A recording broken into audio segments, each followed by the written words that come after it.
Hello students, कैसे बच्चों आप लोग।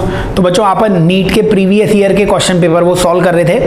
अपन ने 2000 से लेके 2010 तक के पेपर सॉल्व कर रखे हैं बच्चों।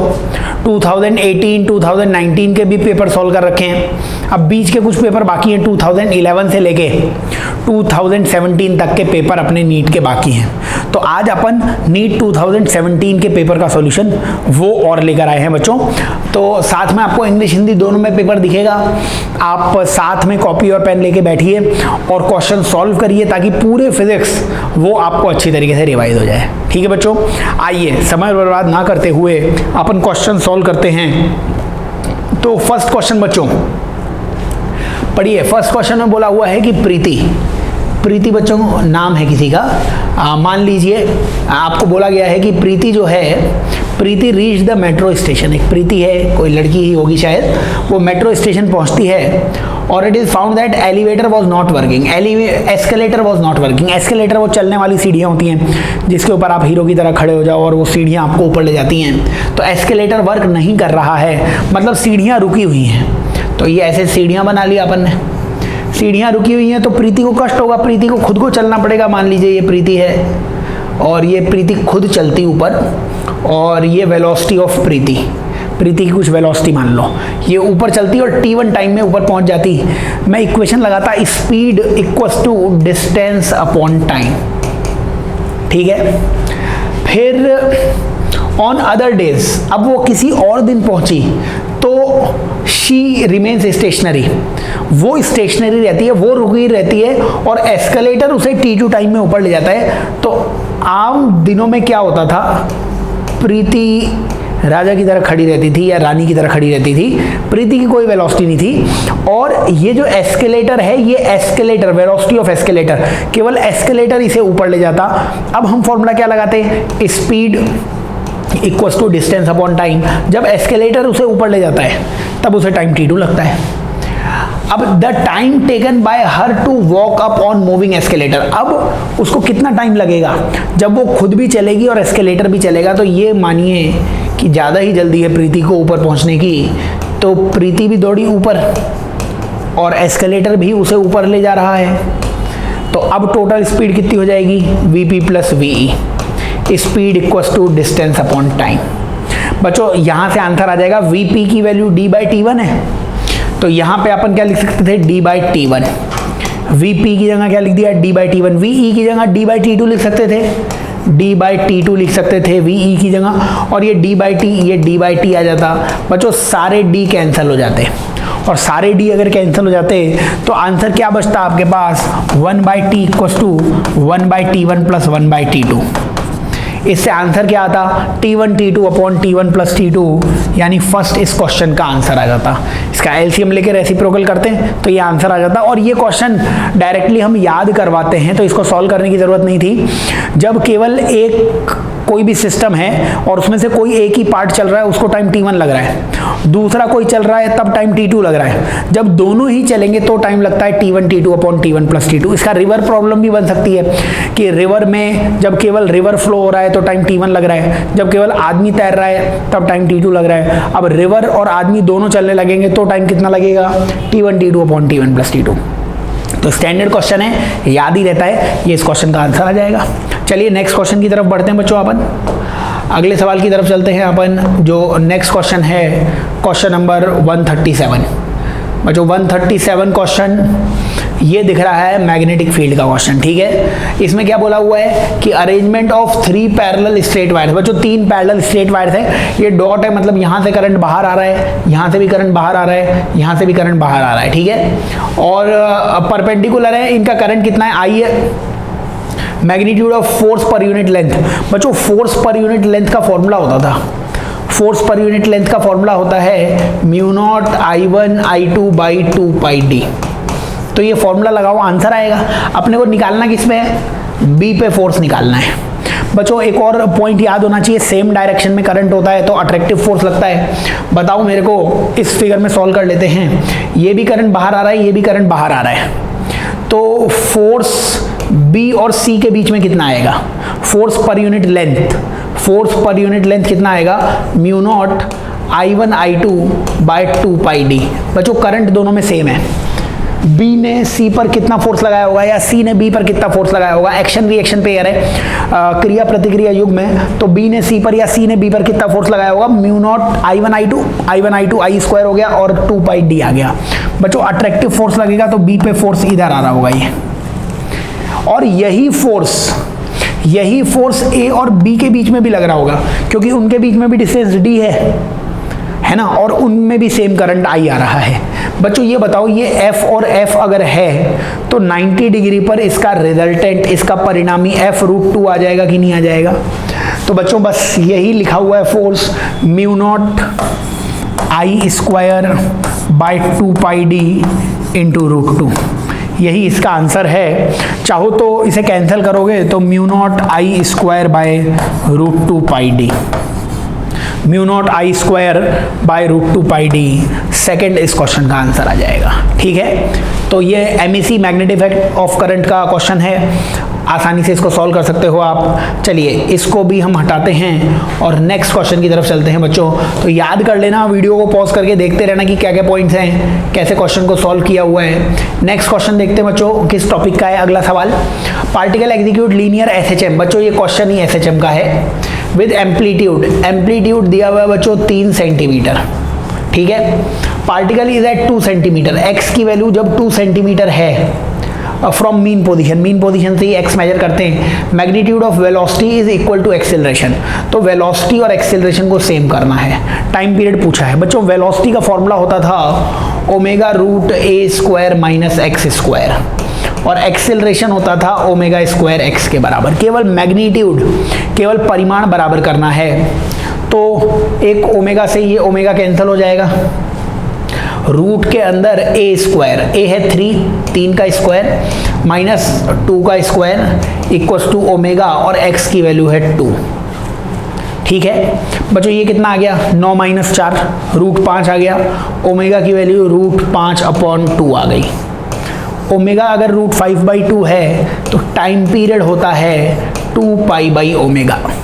तो आंसर आ गया 2 पाई और नीचे √5/2, ये 2 ऊपर आ जाएगा तो 4 पाई बाई √5। 4 पाई बाई √5 पहला इस क्वेश्चन का आंसर आ जाएगा। ठीक है, आसान से क्वेश्चन है, फॉर्मूलेस लगाओगे कोई दिक्कत नहीं आने वाली है। चलिए अगले सवाल की तरफ चलते हैं बच्चों, अपन नेक्स्ट क्वेश्चन की तरफ चलते हैं। तो अगला सवाल क्वेश्चन नंबर 139। क्वेश्चन नंबर 139 अगर आप देखोगे तो 139 क्वेश्चन क्या कह रहा है बच्चों कि spherical black body of radius 12 centimetre, radius दे रखी है 12 सेंटीमीटर की। तो 12 सेंटीमीटर रेडियस है, 450 वॉट पावर देती है ये, है ना, पावर दे रखी है 450 वॉट और कुछ टेम्परेचर दे रखा है। तो क्या क्या चीज़ें दी हुई हैं, पावर दी है, टेम्परेचर दिया, रेडियस दिया है। रेडियस हाफ हो जाए और टेम्परेचर डबल हो जाए। बच्चों रेडिएशन में स्टीफन्स लॉ याद कर लो। स्टीफन्स लॉ, E प्रोपोर्शनल होता है T की पावर 4 के। E की यूनिट क्या होती है, E की यूनिट होती है वॉट पर मीटर स्क्वायर। तो यहाँ से पावर किसके प्रोपोर्शनल आ जाएगी, एरिया इंटू T की पावर 4 के, क्योंकि वॉट पर मीटर स्क्वायर वॉट पावर होता है पर मीटर स्क्वायर, तो मीटर स्क्वायर को दूसरी तरफ ले गए, एरिया को दूसरी तरफ ले गए हम, तो हमारे पास क्या आ जाएगा, A इंटू T की पावर 4 आ जाएगा। ठीक है, अब बता दो इसको, आप अब सॉल्व कर लो, आंसर आ जाएगा। पावर प्रोपोर्शनल है एरिया के, एरिया में 4 पाई आर स्क्वायर होता है, तो आर स्क्वायर इंटू T की power 4, area 4 pi r square, तो 4 पाई भी कॉन्स्टेंट है, हटाओ। अब बताओ मेरे को क्या किया गया है, रेडियस को हाफ कर दिया गया है, तो P प्रोपोर्शनल है, रेडियस को हाफ कर दिया गया तो हाफ का स्क्वायर, और टेम्परेचर को डबल कर दिया गया तो 2 की पावर 4, टेम्परेचर को डबल कर दिया गया 2 की पावर 4। बताओ पावर आ जाएगी 2 स्क्वायर टाइम्स, पावर को 4 टाइम्स कर दो, बस पावर को कितना कर दो, 4 टाइम्स कर दो, 2 की पावर 4 अपॉन 2 का स्क्वायर, मतलब पावर 4 टाइम्स कर दो। पावर पहले कितनी थी, पावर थी 450, इसको 4 गुना कर दोगे 1800 वॉट, ये पावर आ जाएगी। सेकंड इस क्वेश्चन का आंसर आ जाएगा। ठीक है, आसान सा ही क्वेश्चन है, और रेडिएशन के मोड ऑफ हीट ट्रांसफर के क्वेश्चन आते रहते हैं, फॉर्मूले याद करोगे हो जाएंगे सवाल। चले आगे, चलिए नेक्स्ट क्वेश्चन की तरफ चलते हैं बच्चों अपन। तो अगले सवाल की तरफ अपन बढ़ते हैं। नेक्स्ट क्वेश्चन 140 नंबर का बच्चों, चलिए 140 नंबर का क्वेश्चन पढ़ते हैं। अ लॉन्ग सोलेनॉइड, सोलेनॉइड मतलब मैग्नेटिक फील्ड का भी सवाल हो सकता है। डायमीटर दे रखा है, नंबर ऑफ टर्न्स दे रखे हैं, और at the centre of solenoid a coil है। अच्छा, तो ये तो एसी वेसी का कुछ करंट है, निकालना क्या है? The total charge. बच्चों चार्ज फ्लोइंग निकालना है, ईएमआई का क्वेश्चन है। ईएमआई में इंड्यूस चार्ज का फॉर्मूला होता था। चार्ज का फॉर्मूला क्या आता था बताओ? चार्ज का फॉर्मूला, चार्ज का फॉर्मूला आता था change in flux upon resistance. Change in flux upon resistance, change in flux upon resistance, delta phi by r. आता कैसे था? आना चाहिए आपको, ये सिंपल सिंपल फॉर्मूले थे। देखिए, आप पहले लेंज लॉ लगाइए और फैराडेज लॉ लगाइए, उन दोनों से इंड्यूस ईएमएफ की वैल्यू आती थी minus d phi by d t.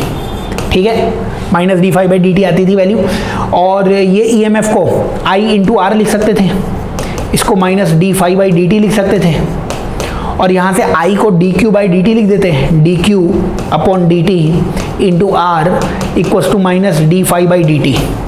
बच्चों ये डी टी से डी टी कैंसिल हो गया, आर नीचे आ जाता तो minus d phi by are.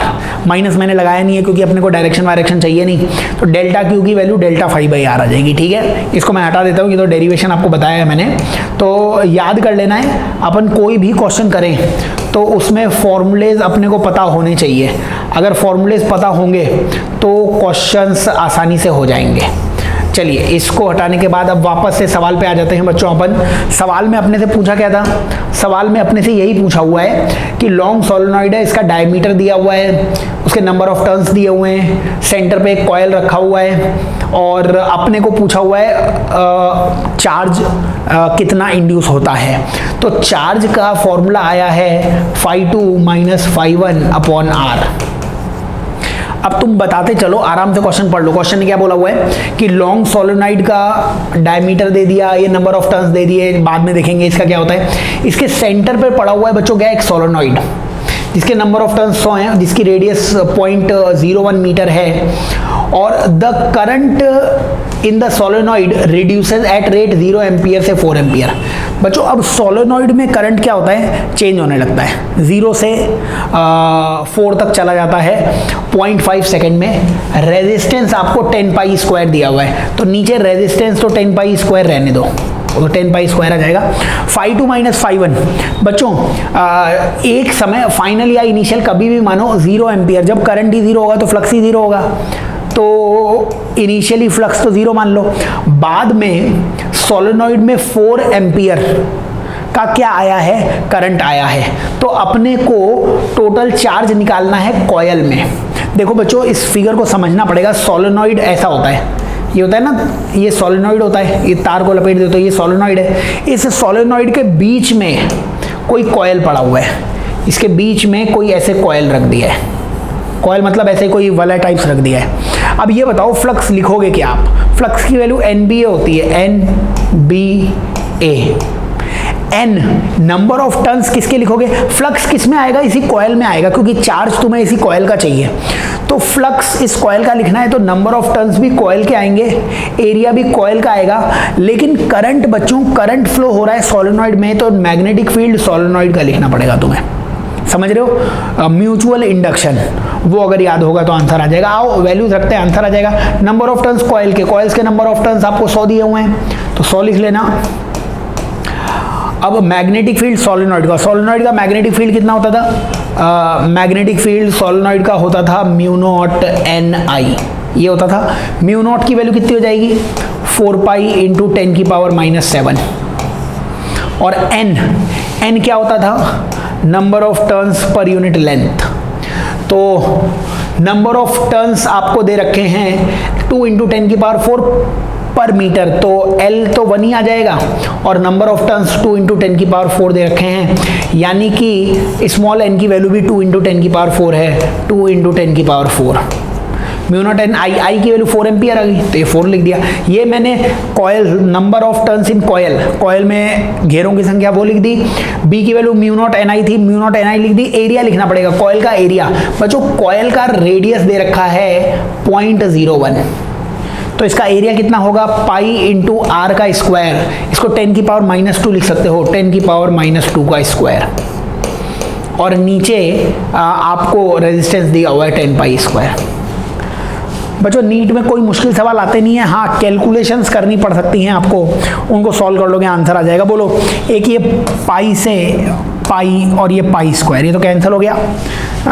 ये दूसरा पेन ले लेता हूँ ताकि कैंसिल करें तो समझ में आ जाए चीज़ें। तो इसके आगे बच्चों आप देखेंगे तो क्या मिलेगा आपको, 4 इंटू 4 16, 16 इंटू 2 कितना आ गया 32। तो नंबर में तो 32 आएगा। अब 32 में 2 ऑप्शन आ गए, लेकिन पाई तो कैंसिल था यहाँ पे, तो 32 में आंसर आएगा और पाई नहीं आएगा, तो आगे सॉल्व करने की ज़रूरत नहीं है। फर्स्ट इस क्वेश्चन का आंसर आ जाएगा 32 माइक्रोकूलम।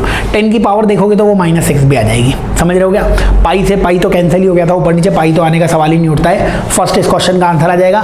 कैलकुलेशंस कर लेना, बाकी मैं बोल रहा हूँ ना कि स्मार्ट वे में क्वेश्चन सॉल्व करोगे आंसर कभी गलत नहीं आएगा। देख लेना क्वेश्चन में क्या क्या बोला हुआ है, थोड़ा म्यूचुअल इंडक्शन का कंसेप्ट लगेगा, फॉर्मूला आपको आना चाहिए, डेरिवेशन मैंने बता ही दिया था। आइए बच्चों नेक्स्ट क्वेश्चन की तरफ चलते हैं अपन। तो अगला सवाल जो है, नेक्स्ट क्वेश्चन की तरफ चलते हैं अपन। नेक्स्ट 141 नंबर के क्वेश्चन पे आ जाते हैं बच्चों अपन।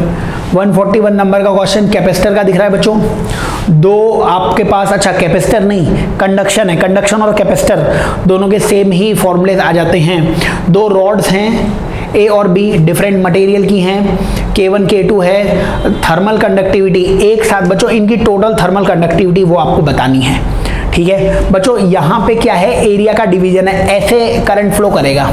T1 को हाई टेम्परेचर मान लो, इसको लो टेम्परेचर मान लो, तो हीट करंट, हीट हाई से लो जाती है, ऐसे ही हीट फ्लो करेगी, ठीक है। अगर ऐसे हीट फ्लो करेगी तो ये एरिया का डिवीजन हो रहा है, ये एरिया अलग अलग है, लेंथ दोनों की सेम है बच्चों। जब एरिया का डिवीजन होता है तो फॉर्मूला होता था K = K1A1 plus K2A2 upon A1 plus A2। अब क्योंकि यहाँ पे एरिया सेम ही है तो K1 into A/2, K2 into A/2 और A/2 A ही आ जाता। यहाँ से आंसर K1 प्लस K2/2 आ जाएगा। थर्ड इस क्वेश्चन का आंसर आ जाएगा।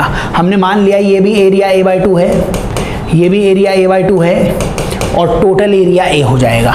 तो याद करना है अपने को कि कोई भी क्वेश्चन आए आपको एरिया डिवीजन और डिस्टेंस डिवीजन का फॉर्मूला भी पता होना चाहिए था। ये इसका आंसर आ जाएगा था, ठीक है। कैपेसिटर में भी आता है, इंपॉर्टेंट फॉर्मूला है, याद करो इसे। नेक्स्ट क्वेश्चन की तरफ चलो, इसके आगे चलते हैं हम क्वेश्चन नंबर 142 की तरफ। आइए 142 क्वेश्चन, कार्नो इंजन मतलब थर्मोडायनेमिक्स का क्वेश्चन आ गया। कार्नो इंजन की एफिशिएंसी 1/10 है और it is used in refrigerator. बच्चों जब कार्नो इंजन को रेफ्रिजरेटर में यूज़ किया जाता है तो कोफिशिएंट ऑफ परफॉर्मेंस बीटा, उसकी वैल्यू आती है 1 - n/n, 1 - n/n। तो 1/10 कितना होता है 0.1 और n भी कितना है 0.1।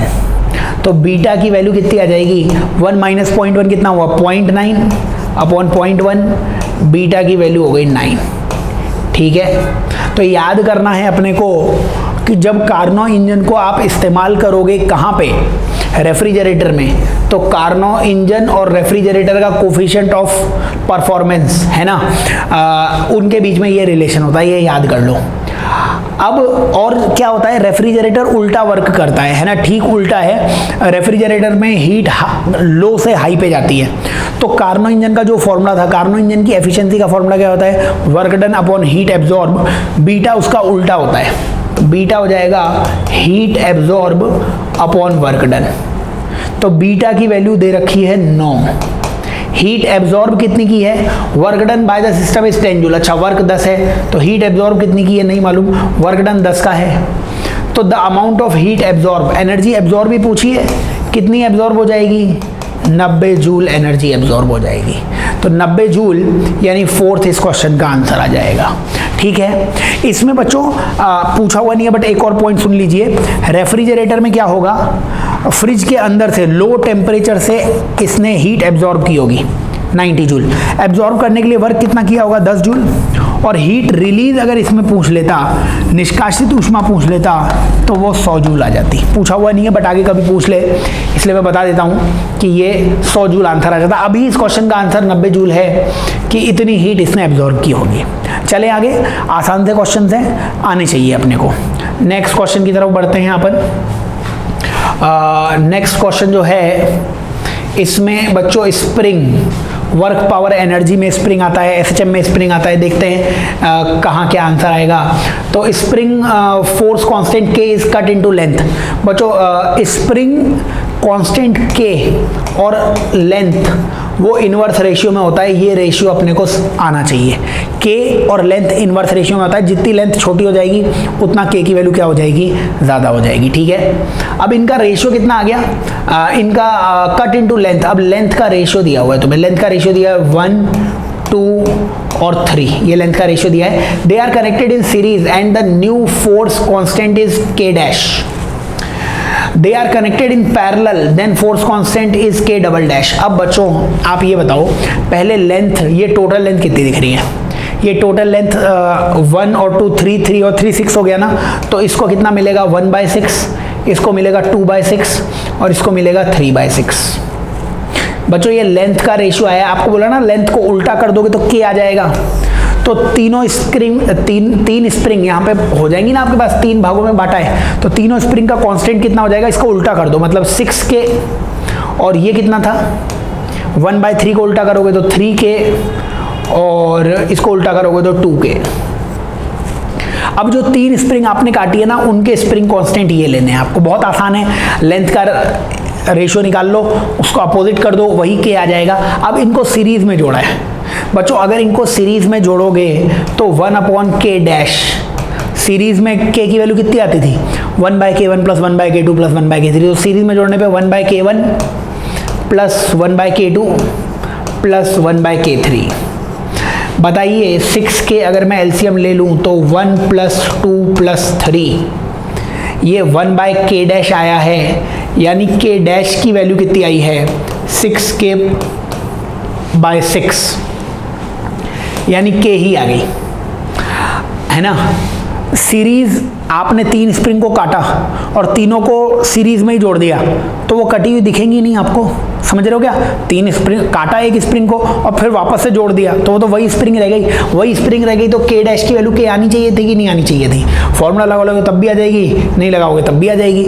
अब इसके अलावा पैरेलल में जोड़ दिया बच्चों, पैरेलल में जब जोड़ेंगे तो के डबल डैश की वैल्यू हो जाएगी इन सब के को, K1 + K2 + K3, K1 + K2 + K3, 6 3 9 9 और 2 11, के डबल डैश कितना हो जाएगा 11K।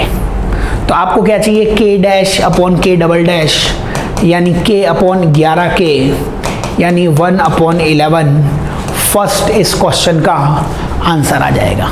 ठीक है, याद कर लेना, बहुत सिंपल से पॉइंट्स हैं, और कोशिश करोगे तो सब चीज़ें आ जाएंगी आपको। याद करना है स्प्रिंग की लेंथ और कांस्टेंट के, स्प्रिंग की लेंथ और कांस्टेंट के वो इन्वर्सली प्रोपोर्शनल रहते हैं, विद क्रमानुपाती रहते हैं। चलिए अगले सवाल में चलते हैं अपन, नेक्स्ट क्वेश्चन में चलते हैं अपन, क्वेश्चन नंबर 144।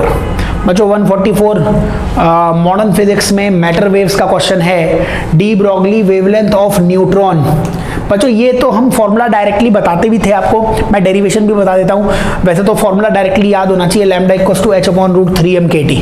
टेम्परेचर के लिए यही फॉर्मूला होता है। आता कैसे है, लैम्डा = h/p, ये तो डी ब्रॉगली वेवलेंथ आती है, और p को आप √2m/k लिख सकते हो।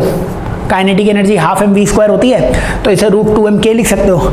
ये जो काइनेटिक एनर्जी k आई है, चलने वाली degree of freedom her gas की 3 होती है, 1 डिग्री ऑफ फ्रीडम की एनर्जी 12 kT होती है, तो 3 डिग्री ऑफ फ्रीडम की एनर्जी हो जाएगी 3 × 12 kT।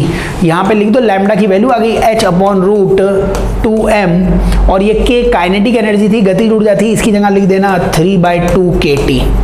ये 2 से 2 कैंसिल हो गया, आंसर आ गया h/√3m/kT। याद रहे ये फॉर्मूला ऑल गैसेस के लिए है, ऐसा नहीं केवल मोनो एटॉमिक गैस के लिए, सभी गैसेस के लिए है ये formula. K Boltzmann constant, T temperature kelvin में है। डेरिवेशन बता दिया है, देखिए डायरेक्टली फॉर्मूला ही आ गया है, पढ़ाते ही हैं आपको, अच्छे से नोट्स पढ़िए, क्वेश्चन सॉल्व सारे हो जाएंगे। आगे चलें, नेक्स्ट क्वेश्चन में चलते हैं बच्चों। क्वेश्चन नंबर 144 हो ही चुका है। आगे चलिए, अगले सवाल में क्वेश्चन नंबर 145। तो क्वेश्चन नंबर 145 में आते हैं बच्चों अपन। 145 नंबर का क्वेश्चन बच्चों रेडियो एक्टिविटी का दिख रहा है। Radio activity material A has decay constant 8 lambda और बी का है लैम्डा। ठीक है बच्चों, रेडियो एक्टिविटी की इक्वेशन होती है n equals to N naught e की पावर माइनस लैम्डा टी। इसी इक्वेशन से सारे क्वेश्चन सॉल्व होंगे। Initially they have same number of nuclei, तो ए के लिए क्या लिखते हैं, N A equals to N naught e की पावर माइनस 8 लैम्डा टी। और बी के लिए क्या लिखते हैं, एन बी, बी के लिए आप क्या लिखते हैं, N B equals to N naught e की पावर माइनस बी का कांस्टेंट है लैम्डा टी। बच्चों ये तो दोनों की इक्वेशन लिख रखी है, दोनों के initial number of nuclei same दे रखे हैं, initially same number of nuclei है। At what time ratio of number of nuclei B to A is 1/e।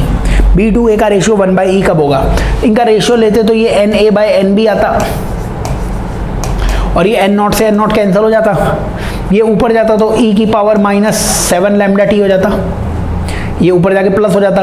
N A upon N B आया है तो N B upon N A कितना आ जाएगा, N B upon N A आ जाएगा 1 upon e की पावर माइनस 7 लैम्डा टी। तो B और A का रेशियो 1/e दे रखा है, B और E का रेशियो ये 1/e इक्वल्स टू 1/e की पावर माइनस 7 लैम्डा टी आता। यहाँ से बताओ ये e की पावर 1 है, ये e की पावर माइनस 7 लैम्डा टी है, तो 1 की वैल्यू माइनस 7 लैम्डा टी हो जानी चाहिए थी। बच्चों यहाँ से t की वैल्यू आती माइनस 1/7 लैम्डा, जो कि पॉसिबल नहीं है, टाइम नेगेटिव हो नहीं सकता है। ये क्वेश्चन नीट का ही क्वेश्चन है ये, बट ये क्वेश्चन उन्होंने गलत दिया था। वैसे उन्होंने आंसर इसका ये दिया था 1/7 लैम्डा, है ना, 1/7 लैम्डा आ जाएगा। उन्होंने ये जो लिखा था ना B और A का रेशियो, यहाँ पे A होना चाहिए था और यहाँ पे B होना चाहिए था। ठीक है, A और B का रेशियो होता ना, यहाँ पे अपन लिख देते 1/e तो आंसर आ जाता। तो देखिए मिस्टेक्स नीट के पेपर में भी होती हैं, बट इस क्वेश्चन को उन्होंने बोनस नहीं किया था, समझ रहे हैं आप। इसलिए समझिए आप कि ऐसे कोई क्वेश्चन आ जाए, टाइम तो पॉजिटिव ही आएगा, वहाँ पे एग्जाम में कोई आपका साथ देने वाला नहीं होगा। आपको अपने हौसला बढ़ाते हुए पूरी कैलकुलेशन चेक करनी है कि कहीं सिली मिस्टेक्स तो नहीं हुई हैं। और अगर टाइम ये नेगेटिव आया है फिर भी नन ऑफ दीज तो आंसर है नहीं, एक आंसर टिक करना था, तो 1/7 लैम्डा ये सही आंसर है। ठीक है, तो एरर थी इसमें, बट ये आंसर आ जाएगा अपने पास। सॉल्व कैसे होगा क्वेश्चंस, ऐसे नोट्स में काफ़ी सारे आपको मिल ही जाएंगे। आगे बढ़ते हैं अपन अगले सवाल पे।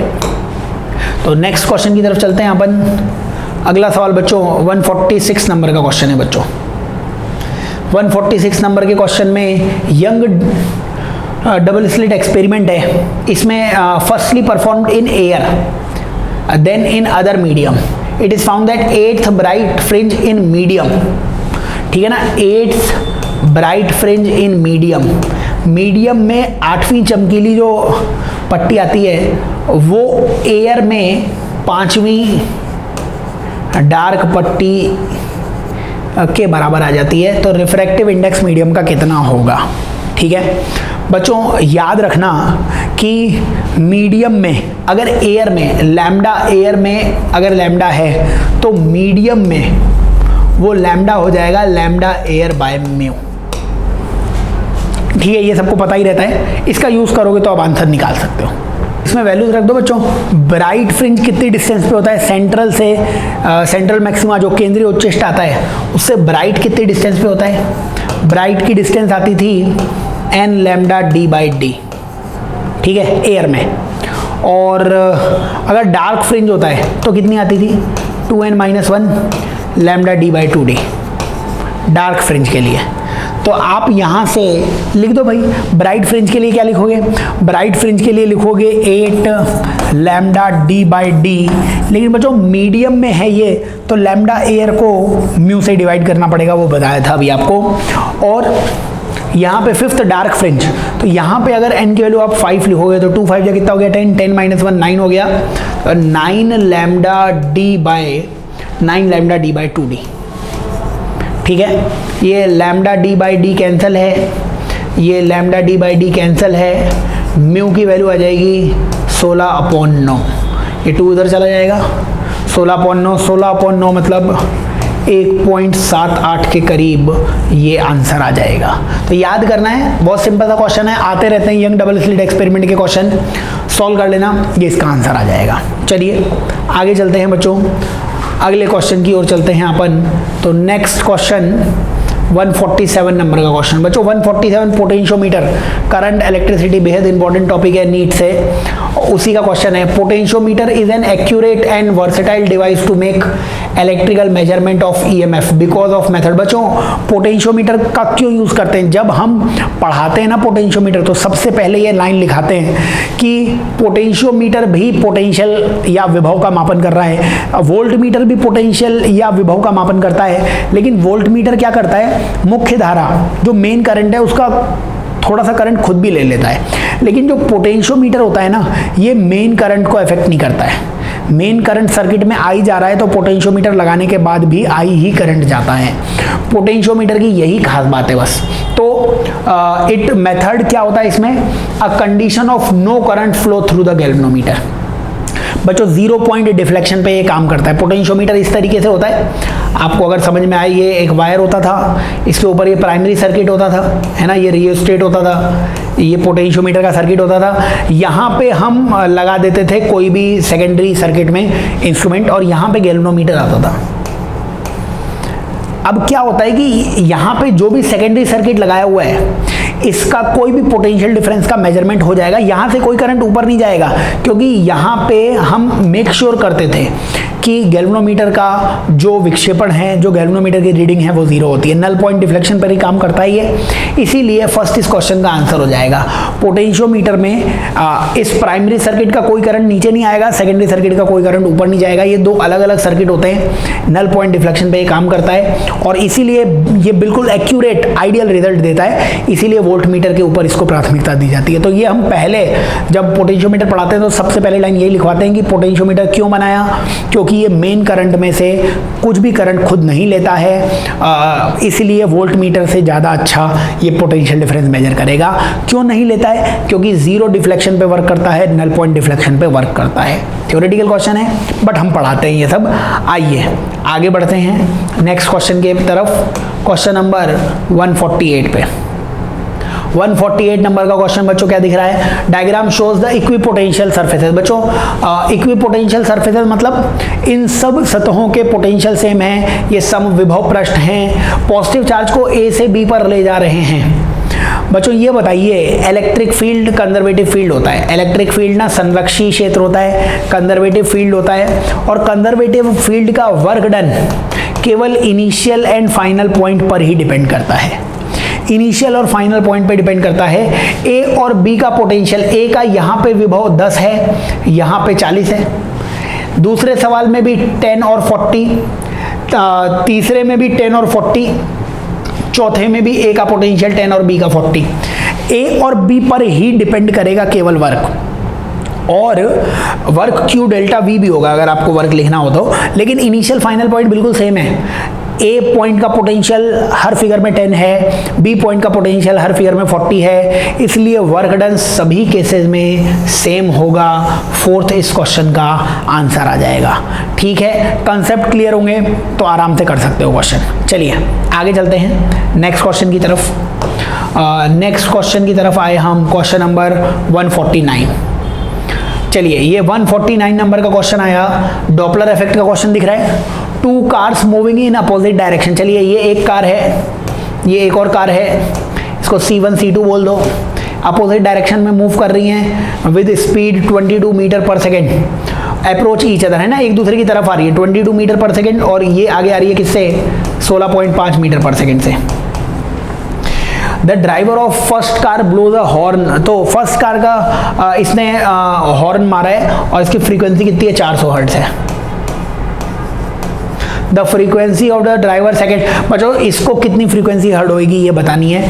तो जो अपेरेंट फ्रीक्वेंसी होती थी, ऊपर लिखते थे अपन वेलोसिटी ऑफ साउंड, ठीक है ना, अब यहाँ पे प्लस माइनस लगाते थे, और ऊपर क्या लिखते थे हम, और ऊपर हम लिखते थे ऑब्जर्वर और नीचे लिखते थे सोर्स। ऑब्जर्वर, बताइए ये ऑब्जर्वर जो है, ये ऑब्जर्वर उसके पास जा रहा है, यही तो ऑब्जर्वर मानोगे आप सेकंड कार वाले को। तो ये ऑब्जर्वर उसके पास जा रहा है, उसे ज़्यादा साउंड सुनाई देगी, तो प्लस 16.5। और ये सोर्स है, सोर्स इसकी तरफ जा रहा है, तो सोर्स इसकी तरफ जा रहा है तब भी इसे ज़्यादा साउंड सुनाई देगी, इसलिए नीचे सोर्स लिखना चाहिए था और हम माइनस करके 22 लिख देते हैं। नीचे जितना छोटे से छोटा नंबर आएगा उतनी वैल्यू ज़्यादा से ज़्यादा हो जाएगी। इनटू एफ भी आता था, एफ की वैल्यू कितनी है 340। बच्चों यही इस क्वेश्चन का आंसर आ जाएगा, जो कि आप जोड़ेंगे तो 3 और 4 और 1 5, 356.5 और नीचे 22 माइनस कर देना तो ये 318 हो जाएगा इंटू 340। सॉल्व करोगे तो ये आंसर 448 के लगभग आ जाएगा अपने पास। ठीक है, तो याद करना है अपने को, कोई भी क्वेश्चन आ रहा है डॉपलर इफेक्ट का, उसका फॉर्मूला होता है, फॉर्मूला क्या होता था, f dash equals to velocity of sound plus minus velocity of observer, v plus minus velocity of source into f. Plus minus कैसे लगाओगे, उसको ज़्यादा साउंड सुनाई पड़ रहा है तो नंबर को बढ़ाना पड़ेगा, कम साउंड सुनाई पड़ रहा है तो नंबर को कम करना पड़ेगा, प्लस माइनस लगा लोगे आंसर आ जाएगा। और अच्छा टॉपिक है, इसके सवाल हर बार आते हैं, तो इसको भी आप अच्छे से देख लेना। चलो नेक्स्ट क्वेश्चन की तरफ चलते हैं बच्चों। अगले सवाल की तरफ बढ़े हम। क्वेश्चन नंबर 150 इलेक्ट्रॉनिक्स का क्वेश्चन दिख रहा है बच्चों, ये इसका क्वेश्चन भी हर साल आता है। हमें क्या बताना है, फॉरवर्ड बायसिंग बतानी है बच्चों। फॉरवर्ड बायस का मतलब क्या होता है, ये डायोड होता है, ये डायोड होता है, ये पी साइड होता है, ये एन साइड होता है।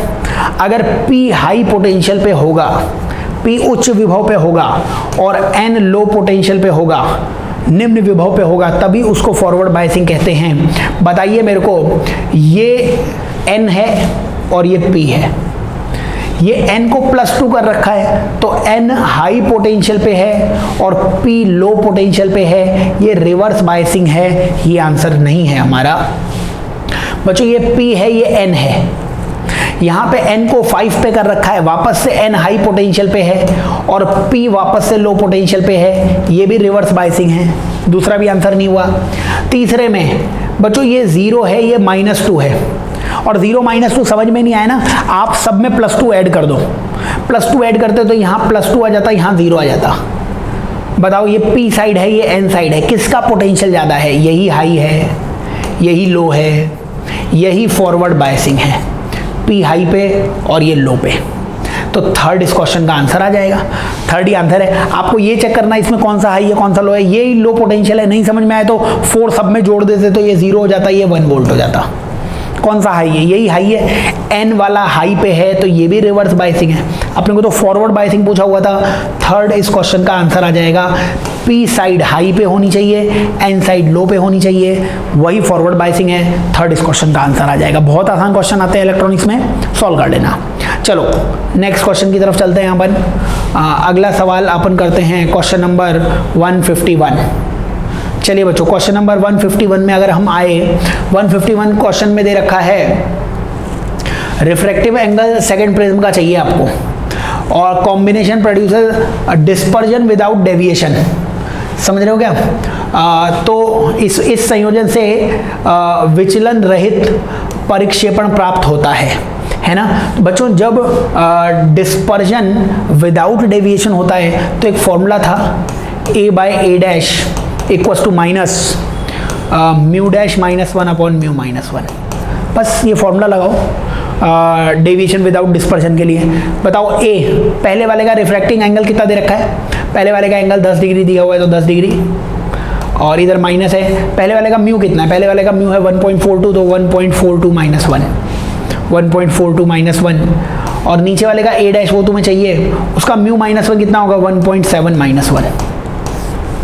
बचाओ ये कितना आ जाएगा 10 upon a dash equals to -0.7 by 0.42, 0.7/0.42।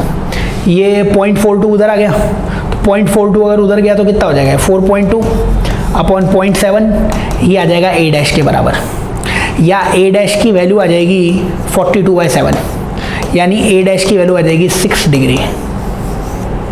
तो यहाँ से इसका आंसर 6 डिग्री आ जाएगा। फॉर्मूला अप्लाई करना है कि डिस्पर्जन विदाउट डेविएशन का फॉर्मूला होता है कि a और म्यू माइनस 1 वो प्रोपोर्शनल होता है, इनवर्सली प्रोपोर्शनल होता है, व्युत्क्रमानुपाती होता है। ठीक से सॉल्व करोगे इसका आंसर आ जाएगा। ठीक है, चलिए बच्चों आगे चलते हैं। यहाँ पे वैसे माइनस भी था, कंफ्यूज मत होना, -6 डिग्री आएगा, बट मैग्नीट्यूड या परिमाण पूछा है 6 डिग्री आ जाएगा उसका। ठीक है ना, आगे बढ़ते हैं नेक्स्ट क्वेश्चन की तरफ। नेक्स्ट क्वेश्चन में अपन देखते हैं 152 नंबर का क्वेश्चन। 152 नंबर का क्वेश्चन बच्चों सर्कुलर मोशन का है। One end of string of length L is connected to a particle of mass m और स्मॉल m है, हॉरिजॉन्टल टेबल है। बच्चों हॉरिजॉन्टली घुमा रहे हैं अपन, एक रस्सी है, इस रस्सी से मास को बांधा हुआ है, इसे हॉरिजॉन्टल घुमाया हुआ है। ठीक है, तो net force on the particle will be, बच्चों आपको नेट फोर्स पार्टिकल पे बताना है कि कितना लग रहा होगा। देखिए नेट फोर्स पार्टिकल पे हॉरिजॉन्टल में घूम रहा है ना, तो सेंटर की तरफ रस्सी के कारण टेंशन फोर्स आएगा, यही सेंट्रीपिटल फोर्स है, यही इस पे लगने वाला नेट फोर्स है।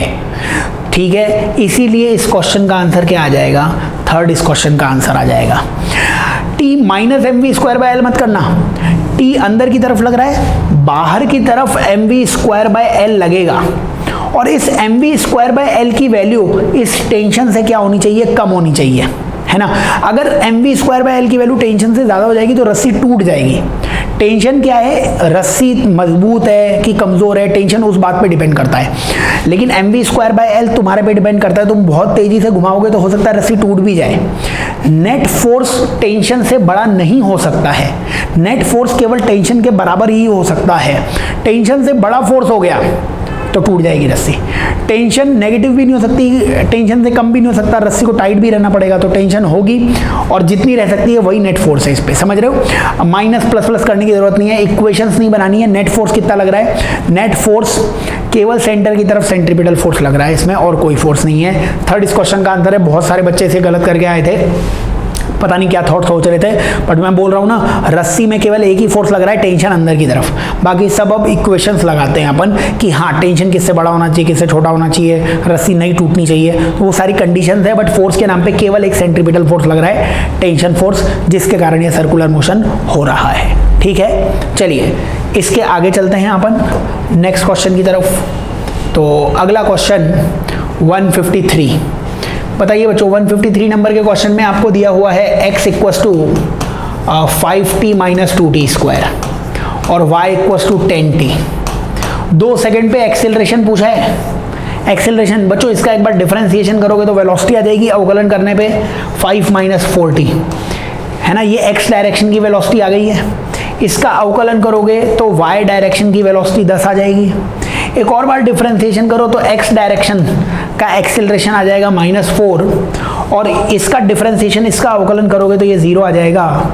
तो आपके पास नेट एक्सेलरेशन कितना जाएगा, i डायरेक्शन में कितना है, -4i कैप और 0j कैप। तो ये वेक्टर में लिखा हुआ है, आपको तो केवल पूछा हुआ था एक्सेलरेशन, तो एक्सेलरेशन के नाम पे -4 बाकी रह जाएगा। फर्स्ट इस क्वेश्चन का आंसर आ जाएगा। ठीक है, चलिए बहुत आसान था क्वेश्चन था। नेक्स्ट क्वेश्चन की तरफ चलते हैं अपन। अगला जो सवाल है उसको देखते हैं नेक्स्ट क्वेश्चन में। चलिए बच्चों क्वेश्चन नंबर 154। तो बच्चों इस नेक्स्ट क्वेश्चन में क्या बोला हुआ है कि प्रोटॉन और इलेक्ट्रॉन का चार्ज बहुत थोड़ा सा डिफरेंस करता है। किसी एक का चार्ज -E मान लो तो किसी दूसरे का चार्ज E + ΔE मानने को कहा गया है। ठीक है, नेट इलेक्ट्रोस्टैटिक फोर्स, तो इलेक्ट्रोस्टैटिक फोर्स और ग्रेविटेशनल फोर्स वो हाइड्रोजन एटम्स हैं। अब हाइड्रोजन एटम है तो एटम में जितने प्रोटॉन होंगे उतने ही इलेक्ट्रॉन होंगे, न्यूट्रल होता है ना। तो टोटल चार्ज आप निकालोगे तो इन दोनों को अगर ऐड कर दो, -E और E + ΔE को अगर आप ऐड कर दो तो आपको चार्ज ΔE दिख जाएगा हाइड्रोजन एटम का, है ना। तो चार्ज अगर ΔE दिख गया, बोलो इलेक्ट्रोस्टैटिक फोर्स कितना होगा, K Q1 Q2 upon distance का स्क्वायर, और ग्रेविटेशनल फोर्स कितना होगा, G M1 M2 upon R का स्क्वायर। बच्चों ये डिस्टेंस से डिस्टेंस कैंसिल हो गया। तुम्हें क्या बताना है, तुम्हें डेल्टा ई बताना था, देखो डेल्टा ई आ जाएगा यहाँ से, डेल्टा ई का स्क्वायर आ जाएगा, डेल्टा ई का स्क्वायर किसके बराबर आ जाएगा, जी एम स्क्वायर अपॉन के, जी एम स्क्वायर बाई के, बस यही इस क्वेश्चन का आंसर आ जाएगा।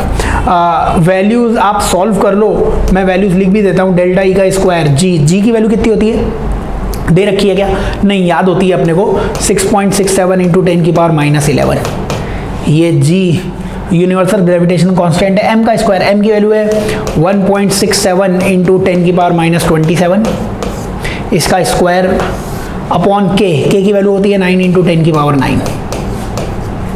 तो ये डेल्टा ई का स्क्वायर है, आपको इसको सॉल्व करना पड़ेगा तो आंसर आ जाएगा।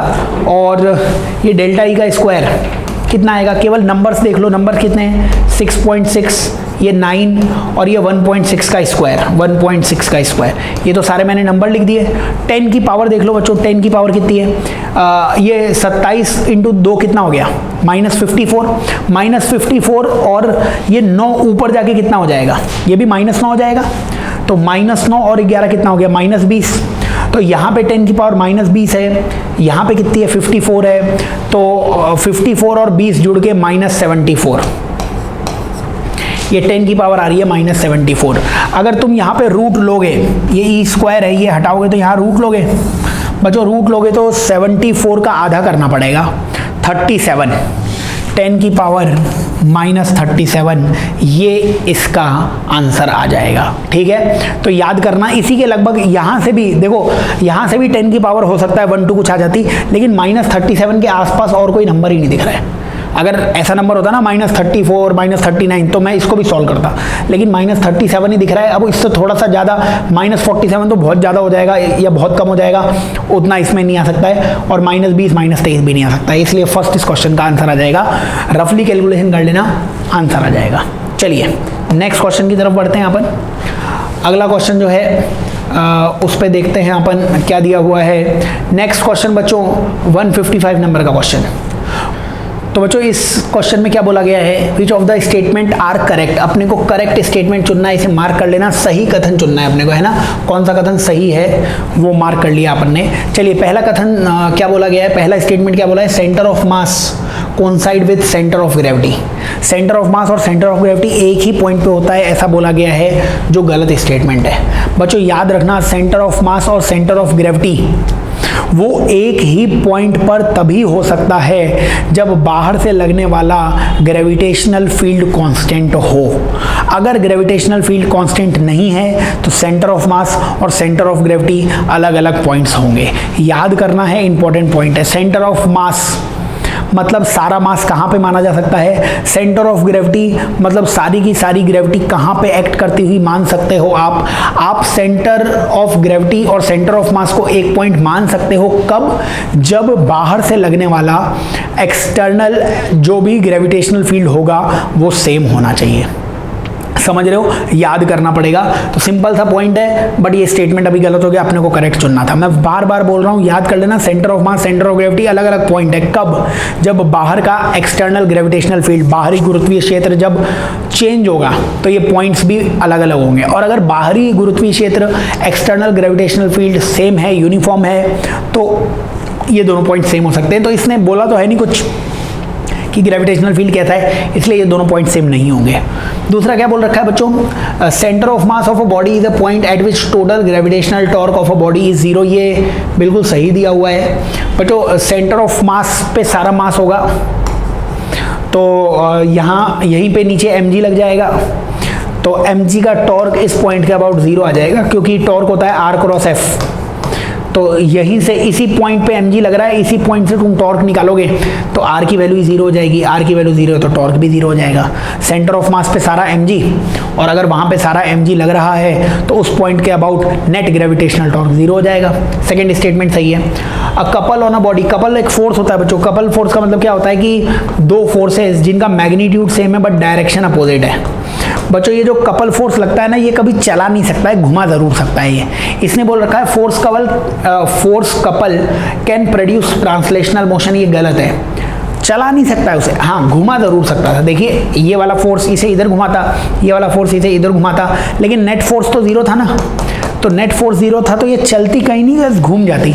तो ये स्टेटमेंट भी गलत हो गया, क्योंकि फोर्स कपल केवल घुमा सकता है चीज़ों को, चला नहीं सकता है। तो couple can not produce translational motion, इसलिए ये स्टेटमेंट गलत हो गया है। डी क्या है? Mechanical advantage. बच्चों मैकेनिकल एडवांटेज एक प्रकार की एफिशिएंसी होती है ना, और एफिशिएंसी अगर 1 से बड़ी है तो बहुत अच्छी बात है। आप एफिशिएंसी 1 से बड़ी, आगे मत पढ़ो, ये बताओ एफिशिएंसी 1 से बड़ी है, इसका मतलब क्या है? आप थोड़ा सा फोर्स लगाओगे लेकिन आउटपुट बहुत ज़्यादा मिलेगा। समझ रहे हो क्या? आउटपुट अपॉन इनपुट ही तो होती है एफिशिएंसी। ये 1 से बड़ी है, इसका मतलब आउटपुट बहुत ज़्यादा मिलेगा इनपुट से। इनपुट छोटा भी लगाओगे, इनपुट 1 है तो आउटपुट 2 आ जाएगा। समझ रहे हो? तो mechanical advantage greater than 1 means small effort can use to lift large load. बिल्कुल सही बात है। समझ रहे हो कि छोटा सा भी एफर्ट करोगे, छोटा सा भी प्रयास करोगे, बहुत बड़ा वजन आप उठा पाओगे। तो डी ऑप्शन भी सही है, बी और डी ऑप्शन सही हैं। थर्ड इसका आंसर आ जाएगा। ठीक है, तो ये अपने पास आंसर आ जाएगा। वैसे मैकेनिकल एडवांटेज जो होता है ना, मैकेनिकल एडवांटेज का फॉर्मूला होता है, वो होता है एफर्ट जो हम लगा रहे हैं, उसको प्रयास जो कर रहे हैं वो नीचे, और ऊपर लोड। समझ लो, तो ऊपर लोड लिखा हुआ है, नीचे एफर्ट लिखा हुआ है। इसकी वैल्यू अगर ज़्यादा है, इसका मतलब लोड ज़्यादा से ज़्यादा उठा सकते हो आप, एफर्ट कम से कम करोगे तब भी, है ना। तो ये याद कर लेना, यांत्रिक लाभ या मैकेनिकल एडवांटेज 1 से ज़्यादा है, इसका मतलब है कम फोर्स लगा कर भी, कम प्रयास कर कर भी आप लोड बहुत ज़्यादा उठा पाओगे। चलिए, ये थ्योरेटिकल क्वेश्चन है, इससे काफ़ी चीज़ें सीखने को मिलेंगी। नेक्स्ट सवाल की तरफ चलते हैं अपन। नेक्स्ट क्वेश्चन 156 नंबर का क्वेश्चन। बताइए बच्चों, 156 नंबर के क्वेश्चन में, ये तो एटॉमिक स्ट्रक्चर का क्वेश्चन है बच्चों। तो बच्चों इस नेक्स्ट क्वेश्चन में आपको रेशियो ऑफ वेवलेंथ निकालना था, लास्ट लाइन ऑफ बाल्मर और last line of Lyman. Lyman में n = 1 पे आना है, और बाल्मर में n = 2 पर आना है। तो बाल्मर वाले के लिए क्या लिखोगे? लैम्डा बाल्मर का मतलब 1 लैम्डा बाल्मर का = 1 लैम्डा = r 1/2 का स्क्वायर माइनस 1/∞ का स्क्वायर। और लाइमन के लिए 1 लैम्डा लाइमन का r और 1/1 का स्क्वायर माइनस 1/∞। बताओ इससे क्या आ जाएगा? 1 लैम्डा बाल्मर का आ जाएगा r/4। तो लैम्डा बाल्मर सीरीज का आ जाएगा 4/r के बराबर। और यहाँ से ये तो 1 ही हो जाएगा सब, तो यहाँ से 1 लैम्डा लाइमन का आ जाएगा r के बराबर, या लैम्डा लाइमन का आ जाएगा 1/r के बराबर। तुम्हें रेशियो किसका चाहिए? ऊपर बाल्मर का लिखना है तो यही रेशियो चाहिए आपको। ये रेशियो लिखोगे, r से r कैंसिल हो गया, 4 बच गया, बस 4 बच गया। तो फर्स्ट इस क्वेश्चन का आंसर आ जाएगा। एटॉमिक स्ट्रक्चर का बहुत ही आसान क्वेश्चन है, लाइमन बाल्मर सीरीज सबको आती ही है, वो याद कर लेना, आंसर आ जाएगा। चलिए नेक्स्ट क्वेश्चन की तरफ चलते हैं अपन। नेक्स्ट क्वेश्चन है बच्चों क्वेश्चन नंबर 157। बताइए 157 नंबर के क्वेश्चन में क्या बोला गया है? Consider drop of rain having mass. बच्चों मास दिया हुआ है 1 ग्राम, है ना, 1 ग्राम या 10⁻³ किलोग्राम। और 1 किलोमीटर हाइट है, तो हाइट दे रखी है आपको 10⁻³ मीटर। और hits the ground with speed, velocity दे रखी है 50 मीटर पर सेकेंड से हिट करता है। Work done by gravitational force. बच्चों ग्रेविटेशनल फोर्स का वर्क डन होगा mgh, और वो भी प्लस में होगा, क्योंकि वाटर की ड्रॉप नीचे गिरेगी, mg भी नीचे लग रहा है और ये आ भी नीचे रहा है, तो पॉजिटिव होगा। कितना होगा? m की वैल्यू है 10⁻³ g की वैल्यू है 10 और हाइट की वैल्यू है 10⁻³ यानी +10 जूल। ग्रेविटेशनल फोर्स का वर्क होगा +10 जूल। +10 जूल में आंसर ही एक दिया हुआ है, सेकंड इस क्वेश्चन का आंसर आ जाएगा। समझ रहे हैं आप? बाकी आप दूसरा भी वर्क निकाल सकते थे, ऐसी बात नहीं है। रेसिस्टिव वर्क निकालना है, वर्क एनर्जी थ्योरम लगा दो, ग्रेविटेशनल वर्क प्लस रेसिस्टिव का work equals to change in kinetic energy, final kinetic energy ½ mv², initial kinetic energy 0 दे रखी है। ग्रेविटेशन का वर्क 10 था और रेसिस्टिव फोर्स का वर्क तुम्हें निकालना है, हाफ मास है 10⁻³ और v का स्क्वायर कितना हो जाएगा? 50 का स्क्वायर। 50 का स्क्वायर कितना हो जाएगा? 2500। तो यहाँ से तुम आंसर निकाल सकते थे, 10 + WR की वैल्यू कितनी हो जाती? ये 10⁻³ 2.5 आता, 2.5 को 2 से भाग दोगे कितना आ जाएगा? 1.25। 10 इधर आ जाता तो रेसिस्टिव का वर्क -8.75 आ जाता, तो वो निकालने की ज़रूरत नहीं थी अपने को, क्योंकि 10 जूल वो एक ही था केवल। चलिए नेक्स्ट क्वेश्चन की तरफ चलते हैं अपन। बिल्कुल आसान सा पॉइंट है, देख लेना, वर्क पावर एनर्जी के स्टैंडर्ड क्वेश्चन हैं सारे। नेक्स्ट 158 नंबर के क्वेश्चन पे चलते हैं अपन। 158 नंबर के क्वेश्चन में क्या बोला हुआ है, two nearest harmonics of tube closed at one end and open at other end, है ना, एक पे क्लोज है एक पे ओपन है, मतलब कि क्लोज ऑर्गन पाइप की बात कर रहा है। क्लोज ऑर्गन पाइप में रेशियो ऑफ हार्मोनिक्स क्या क्या होते हैं, 1, 3, 5, 7, 9, ये होते हैं रेशियो, समझ रहे हो। अब इसने बोला क्या हुआ है, इसने बोला हुआ है कि द टू नियरेस्ट हार्मोनिक्स, जो दो नियरेस्ट हार्मोनिक्स है ना, उनका आपको वैल्यू दे रखी है 220 हर्ट्ज और 260 हर्ट्ज। बच्चों ये जो क्लोज ऑर्गन पाइप होती है, इसकी फंडामेंटल फ्रीक्वेंसी कितनी होती है, V/4L। तो फर्स्ट हार्मोनिक ये V/4L होगा, ये कितना होगा, ये 3V/4L होगा, ये कितना होगा, ये 5V/4L होगा। बताओ ये टू सक्सेसिव, टू लगातार, अगर दो लगातार है, इन दोनों के बीच का किन्हीं भी दो का डिफरेंस निकाल लो, इसमें से इसको माइनस करते, बोलो इसमें से इसको माइनस करते, 5V/4L में से 3V/4L माइनस करते, क्या 2V/4L बाकी पड़ जाता, इसमें से इसको माइनस करते तब भी यही मिलता। तो जब आप दो को माइनस कर दोगे ना, दो लगातार हार्मोनिक्स को माइनस करोगे तो आपको क्या मिलेगा, 2V/4L। आपको दो लगातार क्या दे रखे हैं, 260 और 220 दे रखे हैं ना, इनको माइनस कर दो, 260 माइनस 220 कितना हो जाएगा, 260 माइनस 220 40 हो जाएगा। फंडामेंटल फ्रीक्वेंसी कितनी है, फंडामेंटल फ्रीक्वेंसी V/4L होती है, यही निकालनी है आपको। तो V/4L की वैल्यू कितनी आ जाएगी, 40 को 2 से डिवाइड कर दो, 40 को 2 से डिवाइड कर दोगे 20 हर्ट्ज इसका आंसर आ जाएगा।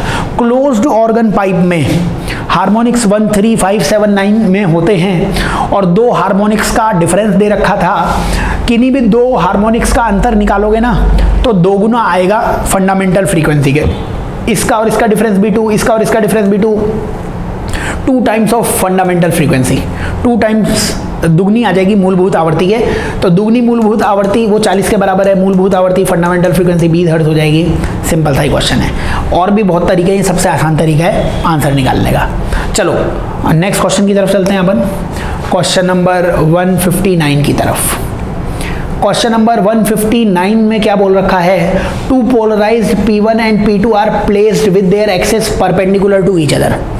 एक पोलराइज्ड P1 है और एक P2 है, और ये P1 और P2 90 डिग्री पर है, P1 और P2 90 डिग्री पर है। चलो अनपोलराइज्ड लाइट I0, बच्चों यहाँ अनपोलराइज्ड लाइट आई है, I0 जो है वो अनपोलराइज्ड लाइट है, अध्रुवित प्रकाश आया है I0। बच्चों जब भी अध्रुवित प्रकाश आएगा तो पोलराइज्ड से निकलने के बाद उसकी तीव्रता आधी रह जाएगी। जब भी अनपोलराइज्ड लाइट आएगी तो याद रखना कि पोलराइज से निकलने के बाद उसकी इंटेंसिटी हमेशा आधी हो जाती है, I0/2। इसके बाद क्या किया है, a third P3 is place between P1 and P2। P1 P2 के बीच में एक P3 प्लेस किया हुआ है, और P3 क्या कर रहा है, P3 45 डिग्री का एंगल बना रहा है। बच्चों बताइए, ये इससे 45 डिग्री का एंगल बना रहा है। अब पोलराइज लाइट आ गई ना, तो लॉ लगाओ कि यहाँ पे अपने को जो इंटेंसिटी मिलेगी वो मिलेगी I cos square 45 degree. I मतलब यहाँ से I कितनी आ रही थी, I0/2, तो यहाँ कितनी मिल जाएगी, I0/2 cos square 45। cos square 45 मतलब 1/√2 का स्क्वायर यानी 1/2 यानी I0/4। यहाँ से I0/4 मिली। अब बच्चों ये इससे 45 डिग्री एंगल पे है, और इससे भी 45 डिग्री एंगल ज़्यादा ये होगा, क्योंकि यहाँ से यहाँ तक का एंगल कितना है, 90 डिग्री। यहाँ से यहाँ ये एंगल 45 डिग्री था, तो यहाँ से यहाँ भी एंगल 45 डिग्री होगा, तभी तो आपको 90 डिग्री में मिलेगा। अब यहाँ से वापस पोलराइज लाइट निकली, तो यहाँ वापस से फॉर्मूला लगा देंगे, I बराबर I0। I0 की वैल्यू यहाँ से कितनी लाइट आ रही है, I0/4 इंटू कॉस स्क्वायर 45। बच्चों cos स्क्वायर 45 की वैल्यू कितनी आ जाएगी, 1/√2 का स्क्वायर 1/2 यानी I0/8। I0/8 फर्स्ट इस क्वेश्चन का आंसर आ जाएगा। चीज़ें याद करनी पड़ेंगी पोलराइज्ड लाइट के लिए, I0 cos स्क्वायर 5 वो फॉर्मूला लगाना पड़ेगा। अनपोलराइज्ड लाइट आएगी तो हमेशा उसकी आधी ही इंटेंसिटी रह जाएगी पोलराइजर से निकलने के बाद, वो आपको पता होना चाहिए। चलिए नेक्स्ट क्वेश्चन की तरफ अपन चलते हैं। अगला क्वेश्चन आएगा बच्चों क्वेश्चन नंबर 160। बताइए बच्चों, क्वेश्चन नंबर 160 पे अगर हम आए, acceleration due to gravity at height and at depth is same. बच्चों हाइट पे आपको किसी हाइट पर ग्रेविटेशनल पोटेंशियल और किसी डेप्थ पर ग्रेविटेशनल पोटेंशियल सेम करना है। हाइट बहुत कम है तो g at surface 1 minus 2h by R, और डेप्थ के लिए तो हमेशा ही formula 1 minus D by R लगा सकते हो।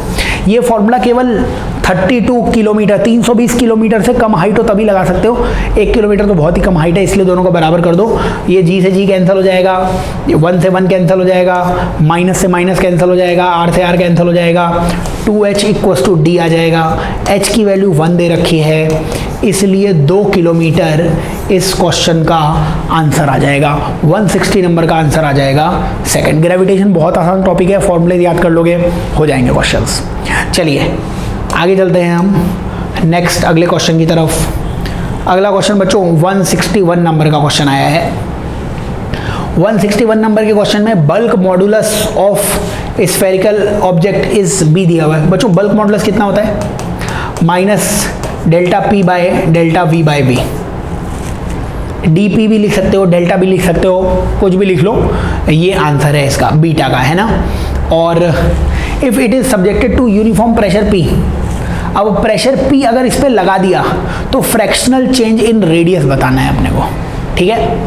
तो यूनिफॉर्म प्रेशर पी लगाने पे फ्रैक्शनल चेंज इन प्रेशर बताना है बच्चों, फ्रैक्शनल चेंज इन रेडियस बताना है। फ्रैक्शनल चेंज इन रेडियस भिन्नात्मक परिवर्तन बताना है। भिन्नात्मक परिवर्तन मतलब डेल्टा आर बाय आर की वैल्यू वो आपको इसमें बताने को कही जा रही है। एक स्फेरिकल ऑब्जेक्ट है, स्फेरिकल गोला है, गोले का आयतन कितना होता है बच्चों? आर क्यूब के प्रोपोर्शनल होता है, ठीक है। तो यहां से तुम परसेंटेज चेंज अगर लिखोगे तो डेल्टा वी बाय वी को 3 डेल्टा आर बाय आर लिख सकते हो, 3 डेल्टा आर बाय आर। तो ये बताओ बीटा की वैल्यू आ जाएगी। अब माइनस माइनस छोड़ो, क्योंकि ये डीपी वो माइनस आता है, माइनस के आगे माइनस लगाते हैं तो ये प्लस हो जाता है। डेल्टा पी प्रेशर अपन ने यूनिफॉर्म प्रेशर पी लगा दिया है, उसी के कारण ये सब चेंज हुआ होगा। डीवी बाई वी को 3 डेल्टा आर बाय आर लिख सकते हो, 3 डेल्टा आर बाय आर। बच्चों ये जो डेल्टा आर बाय आर है यही भिन्नात्मक परिवर्तन है, फ्रैक्शनल चेंज है। इस डेल्टा आर बाय आर को ऊपर ले जाओ तो डेल्टा आर बाय आर की वैल्यू आ जाएगी P upon 3 beta, P upon 3 beta. ये आंसर आ जाएगा आपके पास सेकंड, ठीक है। फॉर्मूला है, फॉर्मूले थोड़े से याद कर लोगे तो हो जाएंगे क्वेश्चन, ऐसे कोई डिफिकल्ट बात नहीं है, बट अच्छे सवाल हैं, आपको आनी चाहिए सारी चीज़ें, फॉर्मूले आने चाहिए, एप्लीकेशन आना चाहिए। आगे चलते हैं बच्चों, नेक्स्ट क्वेश्चन की तरफ चलते हैं अपन। नेक्स्ट क्वेश्चन 162 नंबर का क्वेश्चन। तो बच्चों ये जो नेक्स्ट क्वेश्चन है थर्मोडायनेमिक्स का क्वेश्चन है, इसमें आपको प्रोसेस दिखाए हुए हैं। इन प्रोसेस को आपको अलग अलग ये प्रोसेस के नाम दिए हुए हैं, उनसे मैच करना है। ये P और V का कर्व दिया हुआ है, ऐसे दिया हुआ है, ये V है और ये P है। ये P और V का आपको कर्व दिया हुआ है। अब ये P और V का कर्व आप देखोगे ना तो इसमें एक पहला कर्व तो ऐसे दिया हुआ है, ये फर्स्ट कर्व दिया हुआ है। इस फर्स्ट कर्व में वॉल्यूम कांस्टेंट दिख रहा है। तो ये जो पहला प्रोसेस है इस लाइन में वॉल्यूम कांस्टेंट है, मतलब ये सम आयतनिक होना चाहिए, मतलब ये आइसोकोरिक होना चाहिए। तो P का आंसर C होना चाहिए। P का आंसर C इसमें भी दिख रहा है, P का आंसर C इसमें भी दिख रहा है। तो 1 और 4 में से आंसर होएगा। और चौथा कर्व ऐसा दिख रहा है, देखिए चौथा जो है ना कर्व ऐसे दिख रहा है। इस कर्व में प्रेशर कांस्टेंट है, मतलब ये जो चौथा कर्व था, दूसरे पेन से अगर मैं बनाऊं, ये जो चौथा कर्व था इसमें चौथे कर्व में प्रेशर कांस्टेंट, चौथा कर्व जो था वो समदाबीय होना चाहिए था। तो S का आंसर B होना चाहिए था। S का आंसर B केवल यहीं दिख रहा है, इसमें दिख नहीं रहा है। 1 और 4 में से होना चाहिए था, उसमें से अब 4 ही सही आ जाएगा। आप Q और R को भी देखना चाहो देख सकते हो, ज़रूरत नहीं है, ये इसका आंसर आ जाएगा, ठीक है। और याद कर लेना आप, ये सेकेंड और थर्ड कर्व एक आइसोथर्मल एक एडियाबैटिक होता है। आइसोथर्मल एडियाबैटिक क्लास में बता रखा है मैंने आपको।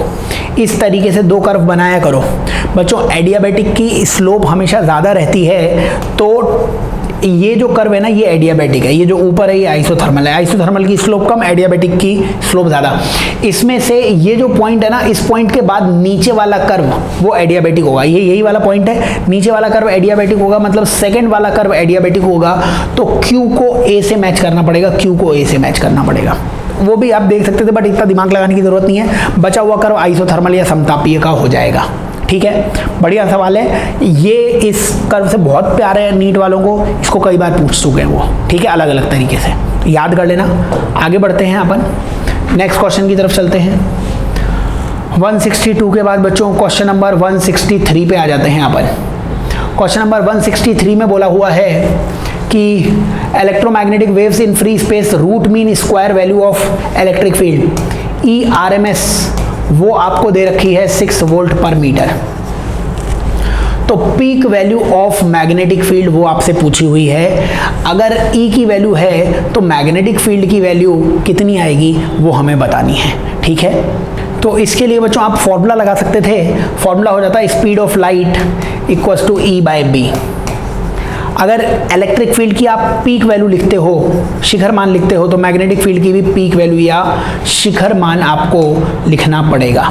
ठीक है, तो यहाँ से C की वैल्यू कितनी आ जाएगी 3 × 10 की पावर 8 और E की पीक वैल्यू बच्चों E का RMS वैल्यू दे रखी है 6, तो पीक वैल्यू शिखर मान आ जाएगा 6√2/b की पीक वैल्यू ये आपको यहाँ से फाइंड आउट करनी पड़ेगी। बोलिए चुंबकीय क्षेत्र का शिखर मान पीक वैल्यू मैग्नेटिक फील्ड का वो आ जाएगा 3/6√2 × 10 की पावर 8।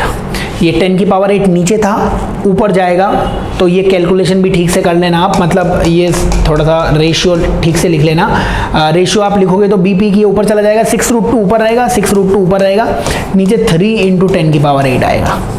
ठीक है, ये 3 से इसको कैंसिल करोगे, ये 2 आ गया, तो 2√2 1.4 होता है, 1.4 को 2 से मल्टीप्लाई करोगे 2.8 × 10 की पावर -8, 2.8 × 10 की पावर -8 फोर्थ इस क्वेश्चन का आंसर आ जाएगा। ठीक है बच्चों, ये फॉर्मूला भी आप याद कर सकते हो। कैसे याद कर सकते हो? याद करने का तरीका है, देखिए इलेक्ट्रिक फोर्स और मैग्नेटिक फोर्स, फोर्स तो फोर्स के बराबर हो ही सकता है, तो फोर्स से फोर्स कैंसिल कर देना, वेलोसिटी E/b के बराबर आ जाएगी। और इलेक्ट्रोमैग्नेटिक वेव है तो इलेक्ट्रोमैग्नेटिक वेव विद्युत चुंबकीय तरंगों की चाल c ही होती है, तो c की वैल्यू E/b आ जाएगी। c की वैल्यू E/b लगाइए, आंसर आ जाएगा। तो कुछ नया पॉइंट नहीं है, EM वेव में अलग से पढ़ाओ तो ठीक है, वरना फोर्स से फोर्स को बराबर कीजिए, फॉर्मूला वैसे भी निकाल सकते हो। नेक्स्ट क्वेश्चन की तरफ चलते हैं बच्चों अपन। अगला सवाल 164 नंबर का क्वेश्चन। बताइए बच्चों 164 नंबर के क्वेश्चन में रोप को अपन ने हॉलो सिलेंडर की चारों तरफ बांध रखा है। ये हॉलो सिलेंडर है, खोखला बेलन है, इसकी तरफ अपन ने रस्सी बांध रखी है, ऐसे लपेट रखी है रस्सी। इसका मास दिया हुआ है 3 किलोग्राम, रेडियस है 40 सेंटीमीटर, रेडियस 0.4 मीटर। ठीक है, और रस्सी को हमने खींच दिया 30 न्यूटन से। 30 न्यूटन से खींचोगे तो ये ऐसे घूम जाएगी, तो फॉर्मूला लगाओ, torque equals to I alpha. Torque की वैल्यू आ जाएगी F × R। I की वैल्यू, हॉलो सिलेंडर है, हॉलो सिलेंडर वो बच्चों रिंग के जैसा होता है, mr² × अल्फा। ठीक है, खोखला बेलन है तो वो रिंग के जैसे आ जाएगा। F की वैल्यू 30 है, इस R से ये R कैंसिल ही हो गया, बराबर M की वैल्यू 3 है, R की वैल्यू 0.4 है × अल्फा।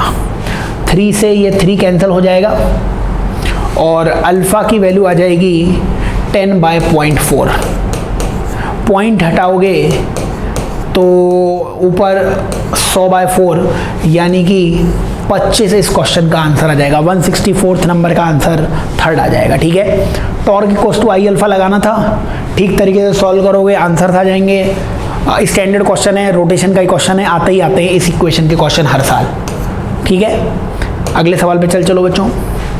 अगले सवाल पे चलते हैं अपन 165 नंबर का क्वेश्चन। बच्चों 165 नंबर के क्वेश्चन को अगर आप देखो, ये गेट किसका है बच्चों? ये सिंबल किसका है? ये सिंबल था और का, और के आगे ये गोला लगा दिया, मतलब नॉट लग गया, नॉट और मिलके नॉर हो गया। और इसके बाद बच्चों यहाँ पे आगे आप देखोगे ये एक गेट आ रहा है। ये गेट कौन सा है? ये भी एक नॉट गेट है, ये भी एक नॉट गेट ही आ रहा है। तो आप मेरे को ये बताओ, नॉट के आगे नॉट लगाओगे तो ये उल्टे का उल्टा वो कैंसिल हो जाएगा बेसिकली, समझ रहे हो? उल्टे का उल्टा ये कैंसिल हो जाएगा, नॉट और नॉट कैंसिल हो गया तो नॉर, यही इसका आंसर आ जाएगा।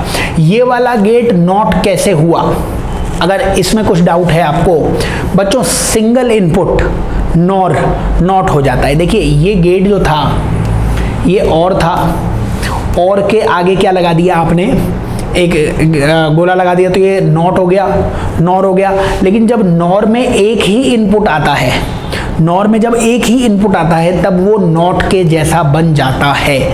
वो भी प्रूफ कर देता हूं मैं। देखिए नॉर की ट्रुथ टेबल लिख लीजिए, नॉर की, तो नॉर की ट्रुथ टेबल लिखते हैं 1 और 1 में, 1 और 1 में और क्या देता है ना, और की टेबल तो आपको आती होगी, और जो है वो 1 प्लस मतलब a प्लस b, ये और होता है। तो 1 प्लस 1 में 1 देता, लेकिन नॉट लगा दोगे तो 0 आ गया।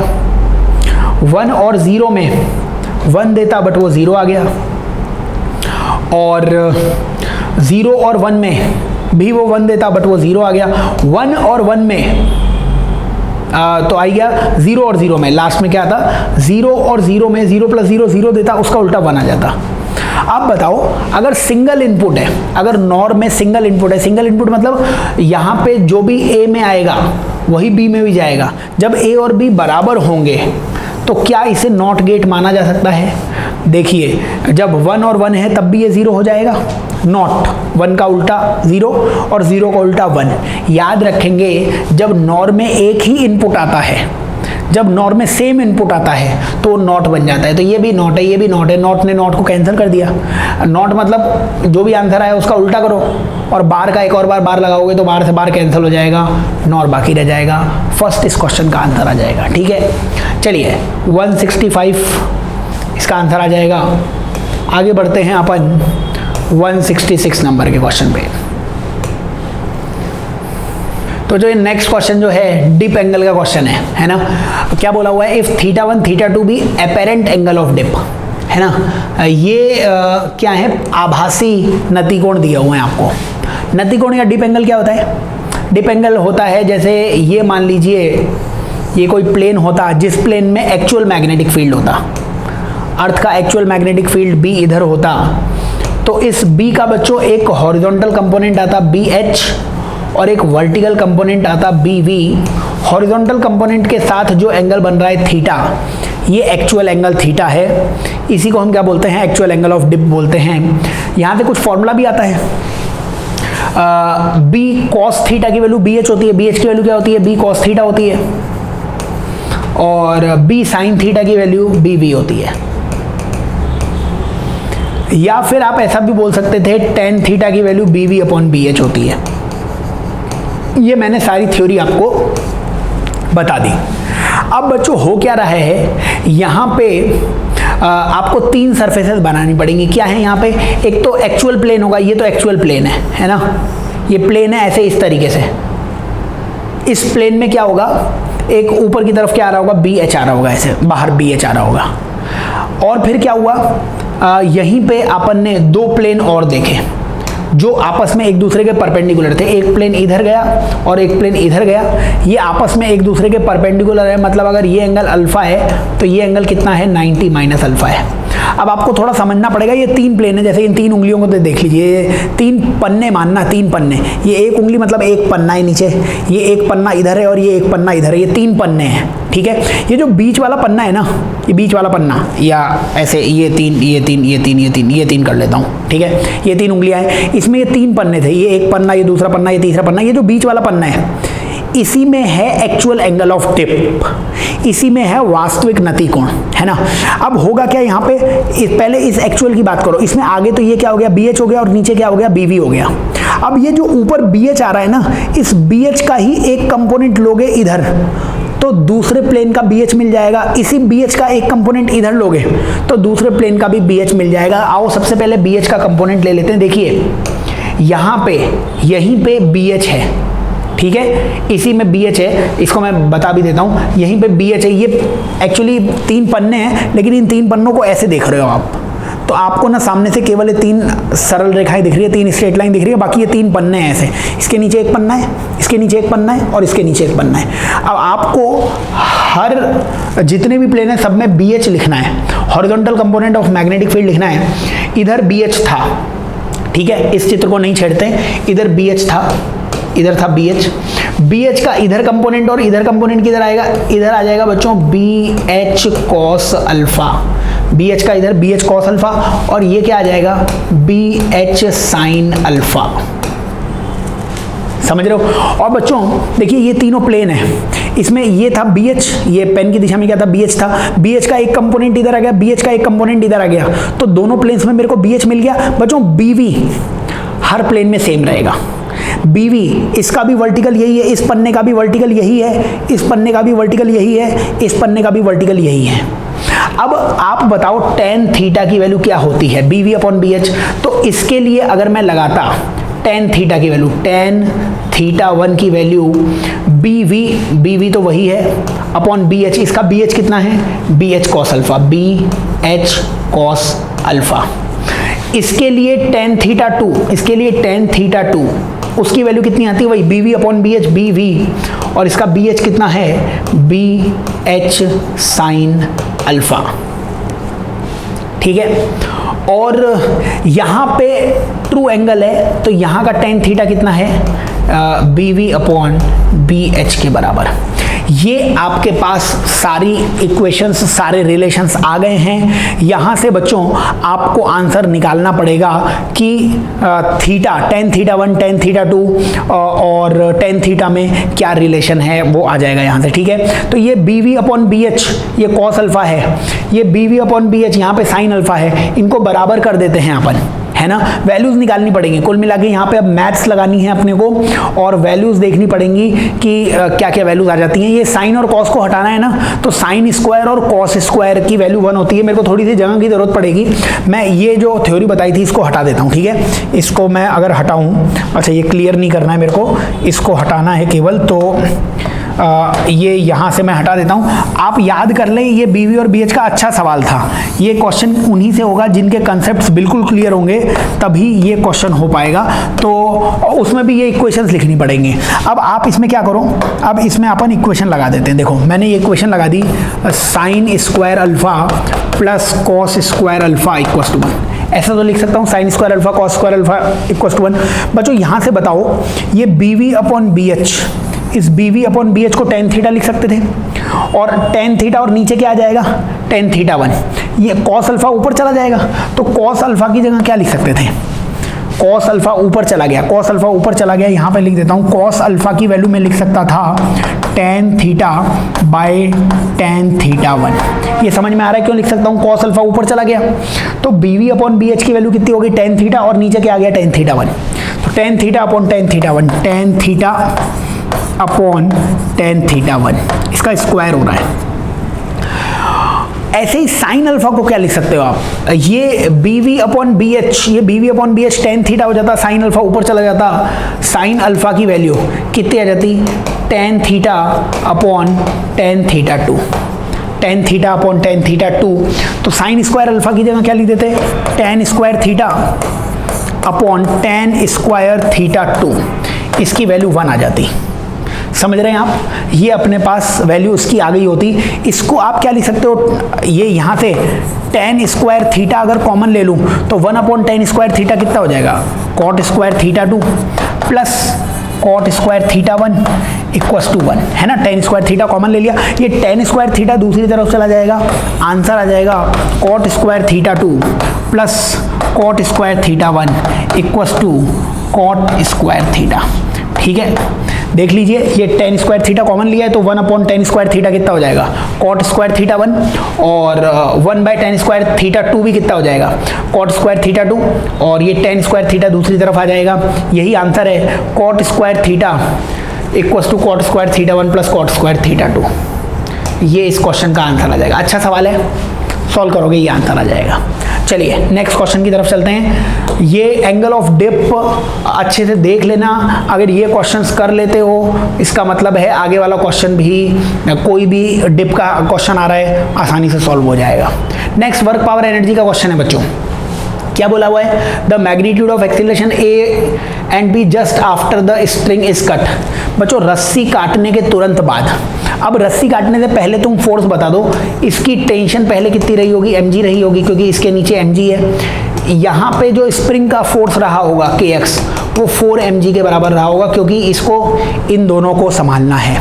बच्चों याद रखना है, स्प्रिंग का फोर्स तुरंत नहीं बदलता है। आपने ये रस्सी काट दी, इस रस्सी को काटने के तुरंत बाद रस्सी तो रही नहीं, तो रस्सी का फोर्स तो रहेगा नहीं, मतलब ये जो B था इस पे नीचे mg लगेगा, इस पे ऊपर टेंशन की वैल्यू 0 हो जाएगी, क्योंकि रस्सी काट दी। इस पे लगने वाला फोर्स mg है, फोर्स की वैल्यू ma के बराबर होती है, तो इसका a तो g के बराबर आ जाएगा, B वाले का एक्सेलरेशन। लेकिन a जो है, A वाले पे नीचे 3 mg लगेगा, नीचे कितना लगेगा? 3 mg लगेगा, क्योंकि 3m है और धरती माता का प्यार m इंटू जी होता है। लेकिन इस पे स्प्रिंग फोर्स अभी भी ऊपर 4 mg लग रहा होगा। क्यों?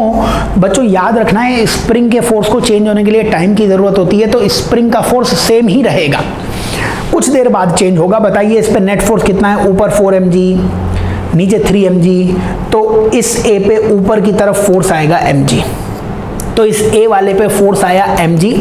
फोर्स की वैल्यू होती है ma, लेकिन इसका मास 3m है, 3m इंटू a, तो a की वैल्यू आ जाएगी g/3 के बराबर। तो a का एक्सेलरेशन आ जाएगा g/3, a का एक्सेलरेशन g/3, b का एक्सेलरेशन g, तो g/3 और g यानी कि फोर्थ इस क्वेश्चन का आंसर आ जाएगा। वो भी याद रखना, ये g/3 से ऊपर जाएगा, ये g से नीचे जाएगा, ऐसा कुछ पूछा नहीं है, बट फोर्थ इस क्वेश्चन का आंसर आ जाएगा। चलिए 167 क्वेश्चन के आगे बढ़ते हैं बच्चों, और चलते हैं 168 नंबर के क्वेश्चन पे। 168 नंबर का क्वेश्चन, 2 डिस्क जिनका मोमेंट ऑफ इनर्शिया सेम दिया हुआ है ना, moment of inertia passing through perpendicular plane axis, ठीक है, ω1 ω2 से घूम रहे हैं, they are brought into contact the loss in energy. बच्चों इसका डायरेक्टली फॉर्मूला है, आपने एनर्जी मतलब कोलिजन में भी पढ़ा हुआ है, एक फॉर्मूला आता था half m1 m2 upon m1 plus m2 into u1 minus u2 का होल स्क्वायर और 1 माइनस ई स्क्वायर, है ना।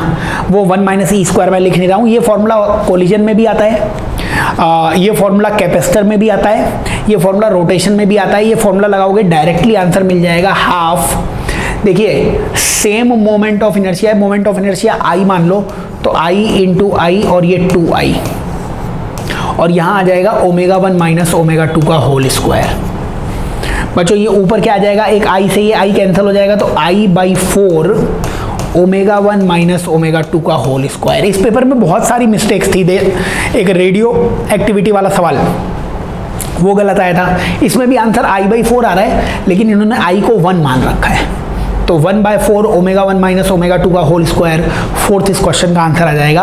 अगर ये फॉर्मूला आपको याद है तो जल्दी हो जाएगा, तो याद कर लो, आप कोलिजन में याद करते ही हो, कैपेसिटर में याद करते ही हो, रोटेशन में याद करते ही हो, लगाओ आंसर आ जाएगा इसका। चलिए नेक्स्ट क्वेश्चन की तरफ चलते हैं अपन, 169 क्वेश्चन की तरफ। 169 क्वेश्चन में क्या बोला गया है आपको कि 250 टर्न, नंबर ऑफ टर्न्स 250 दे रखी हैं, लेंथ 2.1 सेंटीमीटर, ब्रेथ या ब्रेथ दे रखी है 1.25 सेंटीमीटर, कैरीज करंट I दे रखा है आपको 85 इंटू 10⁻⁻⁶, मैग्नेटिक फील्ड दे रखा है आपको 0.85 टेस्ला, वर्क डन 180 से घुमाने में वर्क डन कितना करना पड़ेगा बच्चों, वर्क डन का फॉर्मूला होता था mb cos θ1 माइनस cos θ2। तो 180 डिग्री से अगर आप इसे घुमा रहे हो तो सबसे पहले एंगल 0 डिग्री रहा होगा, बाद में एंगल 180 डिग्री हो गया होगा, है ना। 180 से घुमा दिया तो ये 1 माइनस -1 लिखना चाहिए यहाँ पे, cos 0 की वैल्यू 1, cos 180 की वैल्यू -1, यहाँ से वर्क कितना आ गया, 1 माइनस -1 2 हो गया, यानी वर्क डन की वैल्यू आ जाएगी 2mb के बराबर। सॉल्व कर लो इसे, 2 इंटू m इंटू बी, है ना, तो इसको नीचे लिख देते हैं ताकि आराम से लिख पाइए। यहाँ पे 2mb वर्क की वैल्यू आ जाएगी 2m की वैल्यू बच्चों INA होती है, लूप के लिए मैग्नेटिक मोमेंट चुंबकीय आघूर्ण INA होता है। I की वैल्यू कितनी थी 85 इंटू 10 की पावर -6 आई, एन की वैल्यू कितनी है 250, और एरिया कितना आ जाएगा, एरिया आता है लेंथ इंटू ब्रेथ, इन दोनों को मल्टीप्लाई करोगे मतलब 2.1 इंटू 1.25, और 10 की पावर -4 और आएगा क्योंकि ये सब किस में थे, सेंटीमीटर में थे।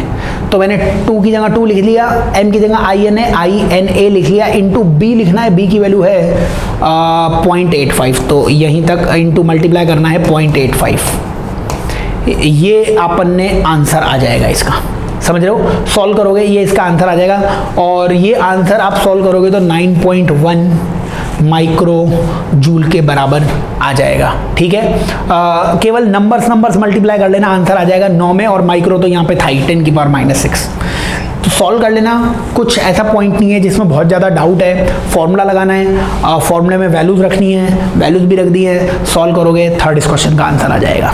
चलिए नेक्स्ट क्वेश्चन की तरफ चलते हैं अपन, क्वेश्चन नंबर 170। क्वेश्चन नंबर 170 में क्या बोला है, a capacitor is charge with a battery, एक कैपेसिटर है उसको बैटरी से चार्ज कर दिया, तो कैपेसिटर की एनर्जी कितनी हो जाएगी, हाफ CV² हो जाएगी। बैटरी को रिमूव कर दिया और अनदर अनचार्ज कैपेसिटर को कनेक्ट कर दिया, तो बताओ मेरे को, इसका पोटेंशियल V था, बैटरी का विभवांतर V होता तो इसका भी पोटेंशियल लास्ट में V हो गया होगा, तभी इसकी एनर्जी हाफ CV² है। अब बताओ, ये कैपेसिटर था, इसका पोटेंशियल V था, दूसरा कैपेसिटर C है लेकिन इसका पोटेंशियल 0 है। VCM कॉमन पोटेंशियल का फॉर्मूला होता था C1V1 plus C2V2 upon C1 plus C2, तो कॉमन पोटेंशियल V/2 आ जाएगा, फॉर्मूला लगा दिया। इसको कनेक्ट करने पर लास्ट में क्या हो जाएगा, लास्ट में इसका पोटेंशियल भी V/2, इसका पोटेंशियल भी V/2 हो जाएगा, तो लास्ट में एनर्जी कितनी हो जाएगी, इसकी एनर्जी आ जाएगी हाफ CV², इसकी एनर्जी भी आ जाएगी हाफ CV², V² मतलब V/2 का स्क्वायर। अब इन दोनों को जोड़ोगे तो टोटल एनर्जी कितनी दिख रही है, हाफ से हाफ 1 हो जाएगा, CV²/4। तो पहले एनर्जी कितनी थी, पहले एनर्जी थी CV²/2, बाद में एनर्जी कितनी होगी CV²/4, पहले एनर्जी थी CV²/2, बाद में एनर्जी होगी CV²/4, यानी एनर्जी 2 से कम हो जाएगी, decreased bye a factor of 2। ठीक है, जो स्थितिज ऊर्जा थी वो आधी हो जाएगी, 2 से डिक्रीज हो जाएगी, बस यही आंसर हो जाएगा। पहले CV²/2 थी, अब CV²/4 हो गई। बहुत स्ट्रेट फॉरवर्ड क्वेश्चन है, फॉर्मूले लगाते जाओ, कुछ नहीं सोचना है, फॉर्मूले आते होंगे आंसर आ जाएगा। नेक्स्ट क्वेश्चन की तरफ चलो, अगले क्वेश्चन को देखो, क्वेश्चन नंबर 171। 171 क्वेश्चन ग्रेविटेशन का, 2 एस्ट्रोनॉट्स हैं, एस्ट्रोनॉट्स मतलब अंतरिक्ष यात्री हैं जो स्पेस में हैं, है ना, और तो उनके बीच में floating in gravitation in space, space में है बच्चों, स्पेस में जब भी स्पेस या अंतरिक्ष शब्द आ जाए ना तो अर्थ का ग्रेविटेशनल फोर्स नहीं लगेगा, वहाँ पे लोग उड़ते रहते हैं, है ना। अब ये दोनों खो गए तो ये दोनों क्या करेंगे, मूव अवे, मूव, बच्चों ये दोनों एक दूसरे की तरफ आएंगे क्योंकि ग्रेविटेशनल फोर्स इन दोनों के बीच में तो लगेगा ना। फोर्स दो मासेस को खींचता है, Gm1 m2/r², और ये फोर्स होता है अट्रैक्टिव फोर्स। तो इन दोनों पे फोर्स लगेगा और उस फोर्स से दोनों एक दूसरे के पास आ जाएंगे, है ना। ग्रेविटेशनल फोर्स अर्थ का तो नहीं लगेगा, लेकिन एक मास दूसरे मास को अट्रैक्ट करता है, इसलिए इस फोर्स के कारण दोनों एक दूसरे के पास आ जाएंगे और आंसर इसका आ जाएगा, ये एक दूसरे की ओर गति करेंगे। फोर्थ इस क्वेश्चन का आंसर आ जाएगा 171 क्वेश्चन का। ठीक है, चलिए नेक्स्ट क्वेश्चन की तरफ चलते हैं अपन। अगले सवाल में 172 नंबर का क्वेश्चन। बच्चों 172 नंबर के क्वेश्चन में बीम ऑफ लाइट नॉर्मली आ रही है x डिस्टेंस पे, ये एक सोर्स है, ये मिरर है, और ये डिस्टेंस आपको कितनी दे रखी थी, x दे रखी थी, ठीक है, और रिफ्लेक्ट बैक हो रही थी। The beam is reflected back as a spot on scale placed above the source, ठीक है। When mirror is rotated by angle theta, अब मिरर को तुमने थीटा से रोटेट कर दिया, मिरर को थीटा से रोटेट कर दिया, है ना। ये डिस्टेंस कितनी थी, x थी, मिरर को थीटा से रोटेट किया है, तो जो रिफ्लेक्टेड रे होगी वो 2 थीटा से घूम जाएगी ना। रिफ्लेक्टेड रे, ये तो स्टैंडर्ड रिजल्ट है, 2 थीटा से घूम जाएगी। और ऐसा बोला गया है कि वो spot on the light is formed y distance. अब जहां पे लाइट वापस पहुंचती है ये डिस्टेंस y है, पहले से y दूरी आ जाती है। बच्चों एक फॉर्मूला होता था angle equals to arc upon radius, कोण बराबर चाप बटे त्रिज्या। कोण 2 थीटा है, एंगल आर्क चाप y दे रखा है और त्रिज्या रेडियस x दे रखी है। तो आपको थीटा बताना था, थीटा की वैल्यू y/2x आ जाएगी, थीटा की वैल्यू y/2x आ जाएगी। बहुत आसान सा क्वेश्चन है, सिंपल सी प्रॉपर्टी पता होगी तो आंसर आ जाएगा, ऑप्टिक्स का ही सवाल है। चलो नेक्स्ट क्वेश्चन की तरफ चलते हैं अपन। नेक्स्ट क्वेश्चन बच्चों 173 नंबर का क्वेश्चन, बताओ 173 नंबर का क्वेश्चन अगेन इलेक्ट्रॉनिक्स का क्वेश्चन है बच्चों। इलेक्ट्रॉनिक्स में आपको दिया गया है कॉमन एमीटर। बच्चों कॉमन एमीटर बनाने का तरीका क्या होता है, हमेशा जब भी ट्रांजिस्टर बनाना हो एक तरफ बी और सी तो लिख लिया करो, बी और सी तो हमेशा लिख लिया करो, जो चीज़ कॉमन है वो दोनों तरफ बना दिया करो। ये कॉमन एमीटर है ना। और कॉमन एमीटर में बीटा आता था, बीटा है ना। अब इसमें क्या होता है, जो कॉमन चीज होती है इनको छोड़ दो, output upon input, output collector पे आएगा और इनपुट बेस पे आएगा, output current upon input current. इसको आउटपुट भी लिख सकते हो और इसको इनपुट भी लिख सकते हो। ये बीटा का फॉर्मूला है। इसमें जो वैल्यूज पूछी हुई है ना, इसमें क्या वैल्यूज पूछी हुई हैं, वोल्टेज गेन, पावर गेन। वैसे तो इनका फॉर्मूला होता है बट मैं तो डिराइव कर देता हूँ। बताओ वोल्टेज गेन, वोल्टेज गेन मतलब अगर मैं लिखूँ यहाँ पे, चलो वोल्टेज गेन, तो वोल्टेज गेन का मतलब होगा output voltage upon input voltage. V की वैल्यू IR होती है, IR मतलब कलेक्टर पे आएगा आउटपुट, तो IC into RC upon input कहाँ पे आएगा, बेस पे, तो IB इंटू RB। बच्चों ये IC अपॉन IB को बीटा कहते हैं, तो ये जो वोल्टेज गेन है ये बीटा RC बाय RB आएगा, बीटा RC बाय RB। क्या बीटा दिया हुआ है, बीटा मतलब करंट गेन। तो आप इसमें देखेंगे तो आपको इफ करंट गेन इज 100, बच्चों ये जो आपको दिया हुआ है ना धारा लब्धि, करंट गेन, इंग्लिश में यहाँ पे गेन लिखना भूल गए, करंट गेन ही आपको 100 दिया हुआ है, तो ये 100 आ जाएगा। RC मतलब कलेक्टर का रजिस्टर 3 किलो और बेस का रजिस्टर 2 किलो दिया हुआ है, तो कलेक्टर का 3 और बेस का 2 दिया हुआ है, तो ये कितना आ जाएगा 50 इंटू 3 मतलब 150, 150।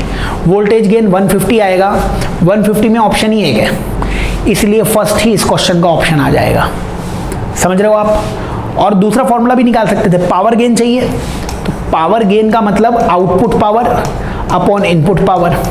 पावर होती है I²R, तो I²C का इंटू RC का, है ना आउटपुट, और I²B का और RB का। बच्चों IC और IB का स्क्वायर मतलब ये बीटा का स्क्वायर हो गया। बीटा कितना दिया हुआ था 100, 100 का स्क्वायर मतलब 100 इंटू 100, और RC बाय RB वही 3/2।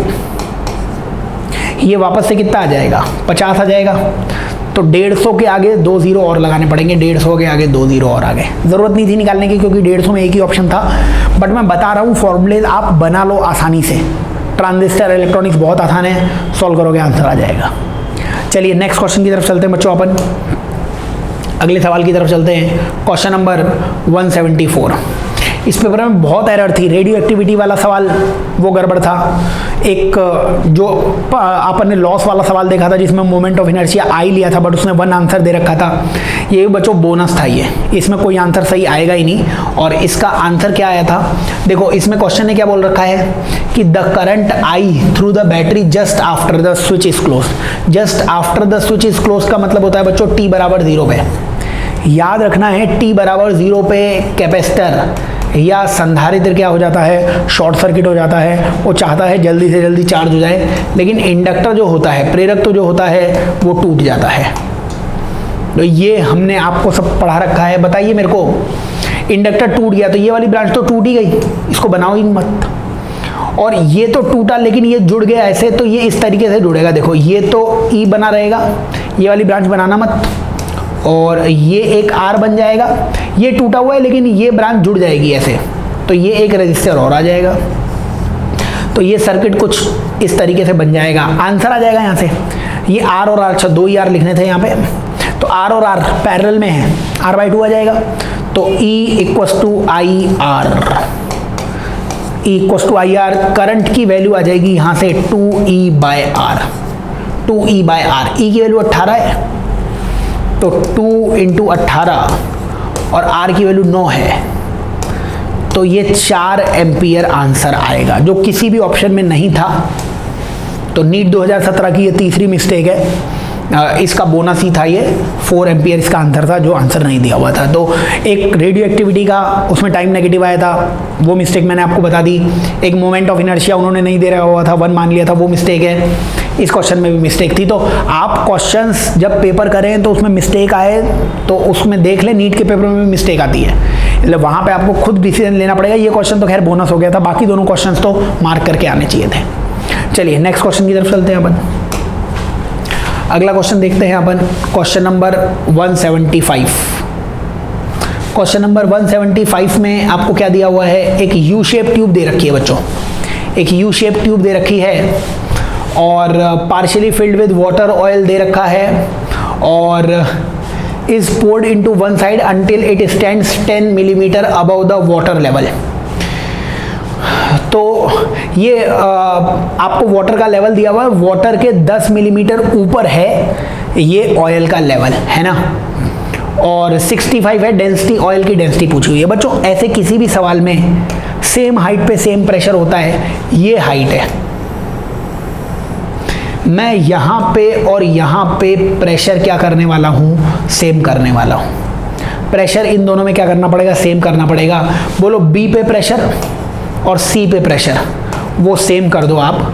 बी और सी पे प्रेशर सेम कैसे करोगे, बी पे प्रेशर कितना आएगा, रो ऑयल का, जी और हाइट, हाइट कितनी आएगी बच्चों, ये 65 और 65 कितना हो गया 130, 130 में 10 और जोड़ोगे तो 140, रो जी एच। और सी का प्रेशर, सी पे प्रेशर बच्चों केवल पानी के कारण, पानी के कारण मतलब रो वाटर का इंटू जी और हाइट आ जाएगी 130, हाइट आ जाएगी 130। तो ये जी से जी कैंसिल हो जाएगा।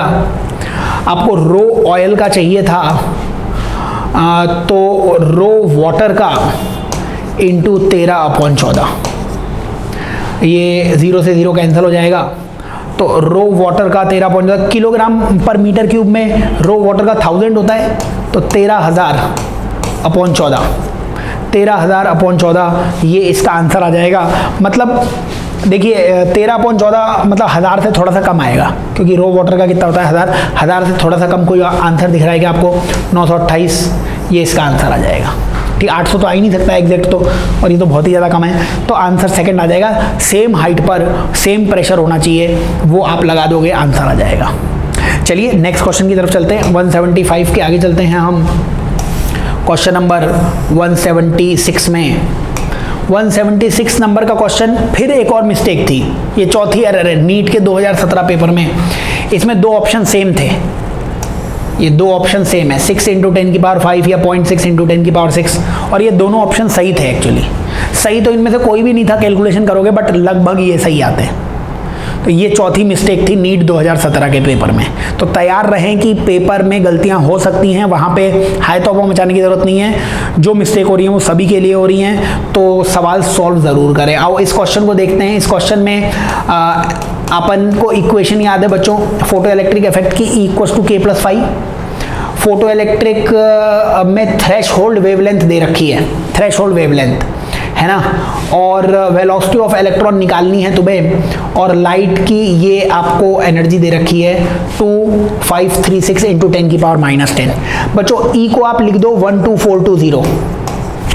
ई की वैल्यू वैसे hc/λ होती है। अगर hc को 12420 लिखोगे तो लैम्डा एंगस्ट्रॉम में होना चाहिए। एंगस्ट्रॉम मतलब 10⁻⁻10 तो है ही, 2536 लिख देना। काइनेटिक एनर्जी को तुम्हें 12 mv² लिखना पड़ेगा, यहीं से v निकलेगा, और फाई को भी 12420 अपॉन थ्रेशहोल्ड वेवलेंथ दे रखी है 3250। यहाँ से तुम्हें सॉल्व करना पड़ेगा m/2 × v², इसकी वैल्यू आ जाएगी, इसको उधर ले जाओगे तो 12420 और ये उधर आ जाएगा, मतलब ब्रैकेट में आपको दिखेगा 1/2536 - 1/3250। इसको सॉल्व करना है, कुछ यहाँ पे नहीं है। ये मास इलेक्ट्रॉन का है, इलेक्ट्रॉन का मास 9 × 10⁻31। तो इलेक्ट्रॉन का मास वो आपको लिखना पड़ेगा यहाँ पे। तो सॉल्व कर लो, सॉल्व करोगे तो v की वैल्यू आ जाएगी। v का वैल्यू मैंने आपको बोला ही है 3 और 4, ये आंसर आ जाएंगे इसके। तो आसान सा क्वेश्चन है, बट कैलकुलेशन, नीट में मुश्किल सवाल मतलब कैलकुलेशन डिफिकल्ट। ठीक है, आओ नेक्स्ट क्वेश्चन में चलते हैं अपन। नेक्स्ट 177 नंबर के क्वेश्चन पे आते हैं। 177 नंबर का जो क्वेश्चन है, इसमें डायमेंशन निकालनी है अपने को। Physical quantity of dimensions of length that can be formed out of this. बच्चों इसमें से किसकी डायमेंशन लेंथ के बराबर है, किसकी विमा बनने वाली भौतिक राशि जिसकी विमा लंबाई के बराबर हो, इसमें से किसकी विमा लंबाई के बराबर है वो हमें बतानी थी।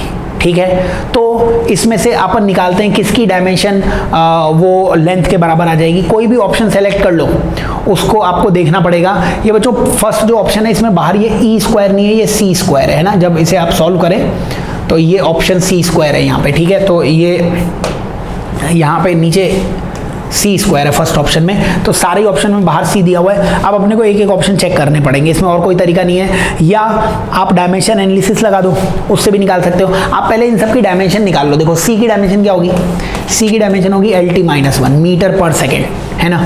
और जी ग्रेविटेशनल कॉन्स्टेंट है, उसकी डायमेंशन अभी बाद में देखेंगे अपन। और एक क्या है ई स्क्वायर, इसको मैं 1/4πε0 को के ई स्क्वायर लिख देता हूँ, के ई स्क्वायर, क्योंकि के की वैल्यू 1/4πε0 होती है। बच्चों ये बताओ, फोर्स होता है KQ²/R²। तो के ई स्क्वायर की जगह फोर्स इंटू आर स्क्वायर भी लिख सकते हो। जो इसकी विमा होगी, जो इसकी डायमेंशन होगी, वो F इंटू आर स्क्वायर की डायमेंशन होगी। और जी की जगह क्या लिख सकते हो बच्चों, फोर्स का फॉर्मूला होता है GM²/R²। तो जी की जगह आप FR²/m² लिख सकते हो। ठीक है, क्या लिख सकते हो, FR²/m² लिख सकते हो।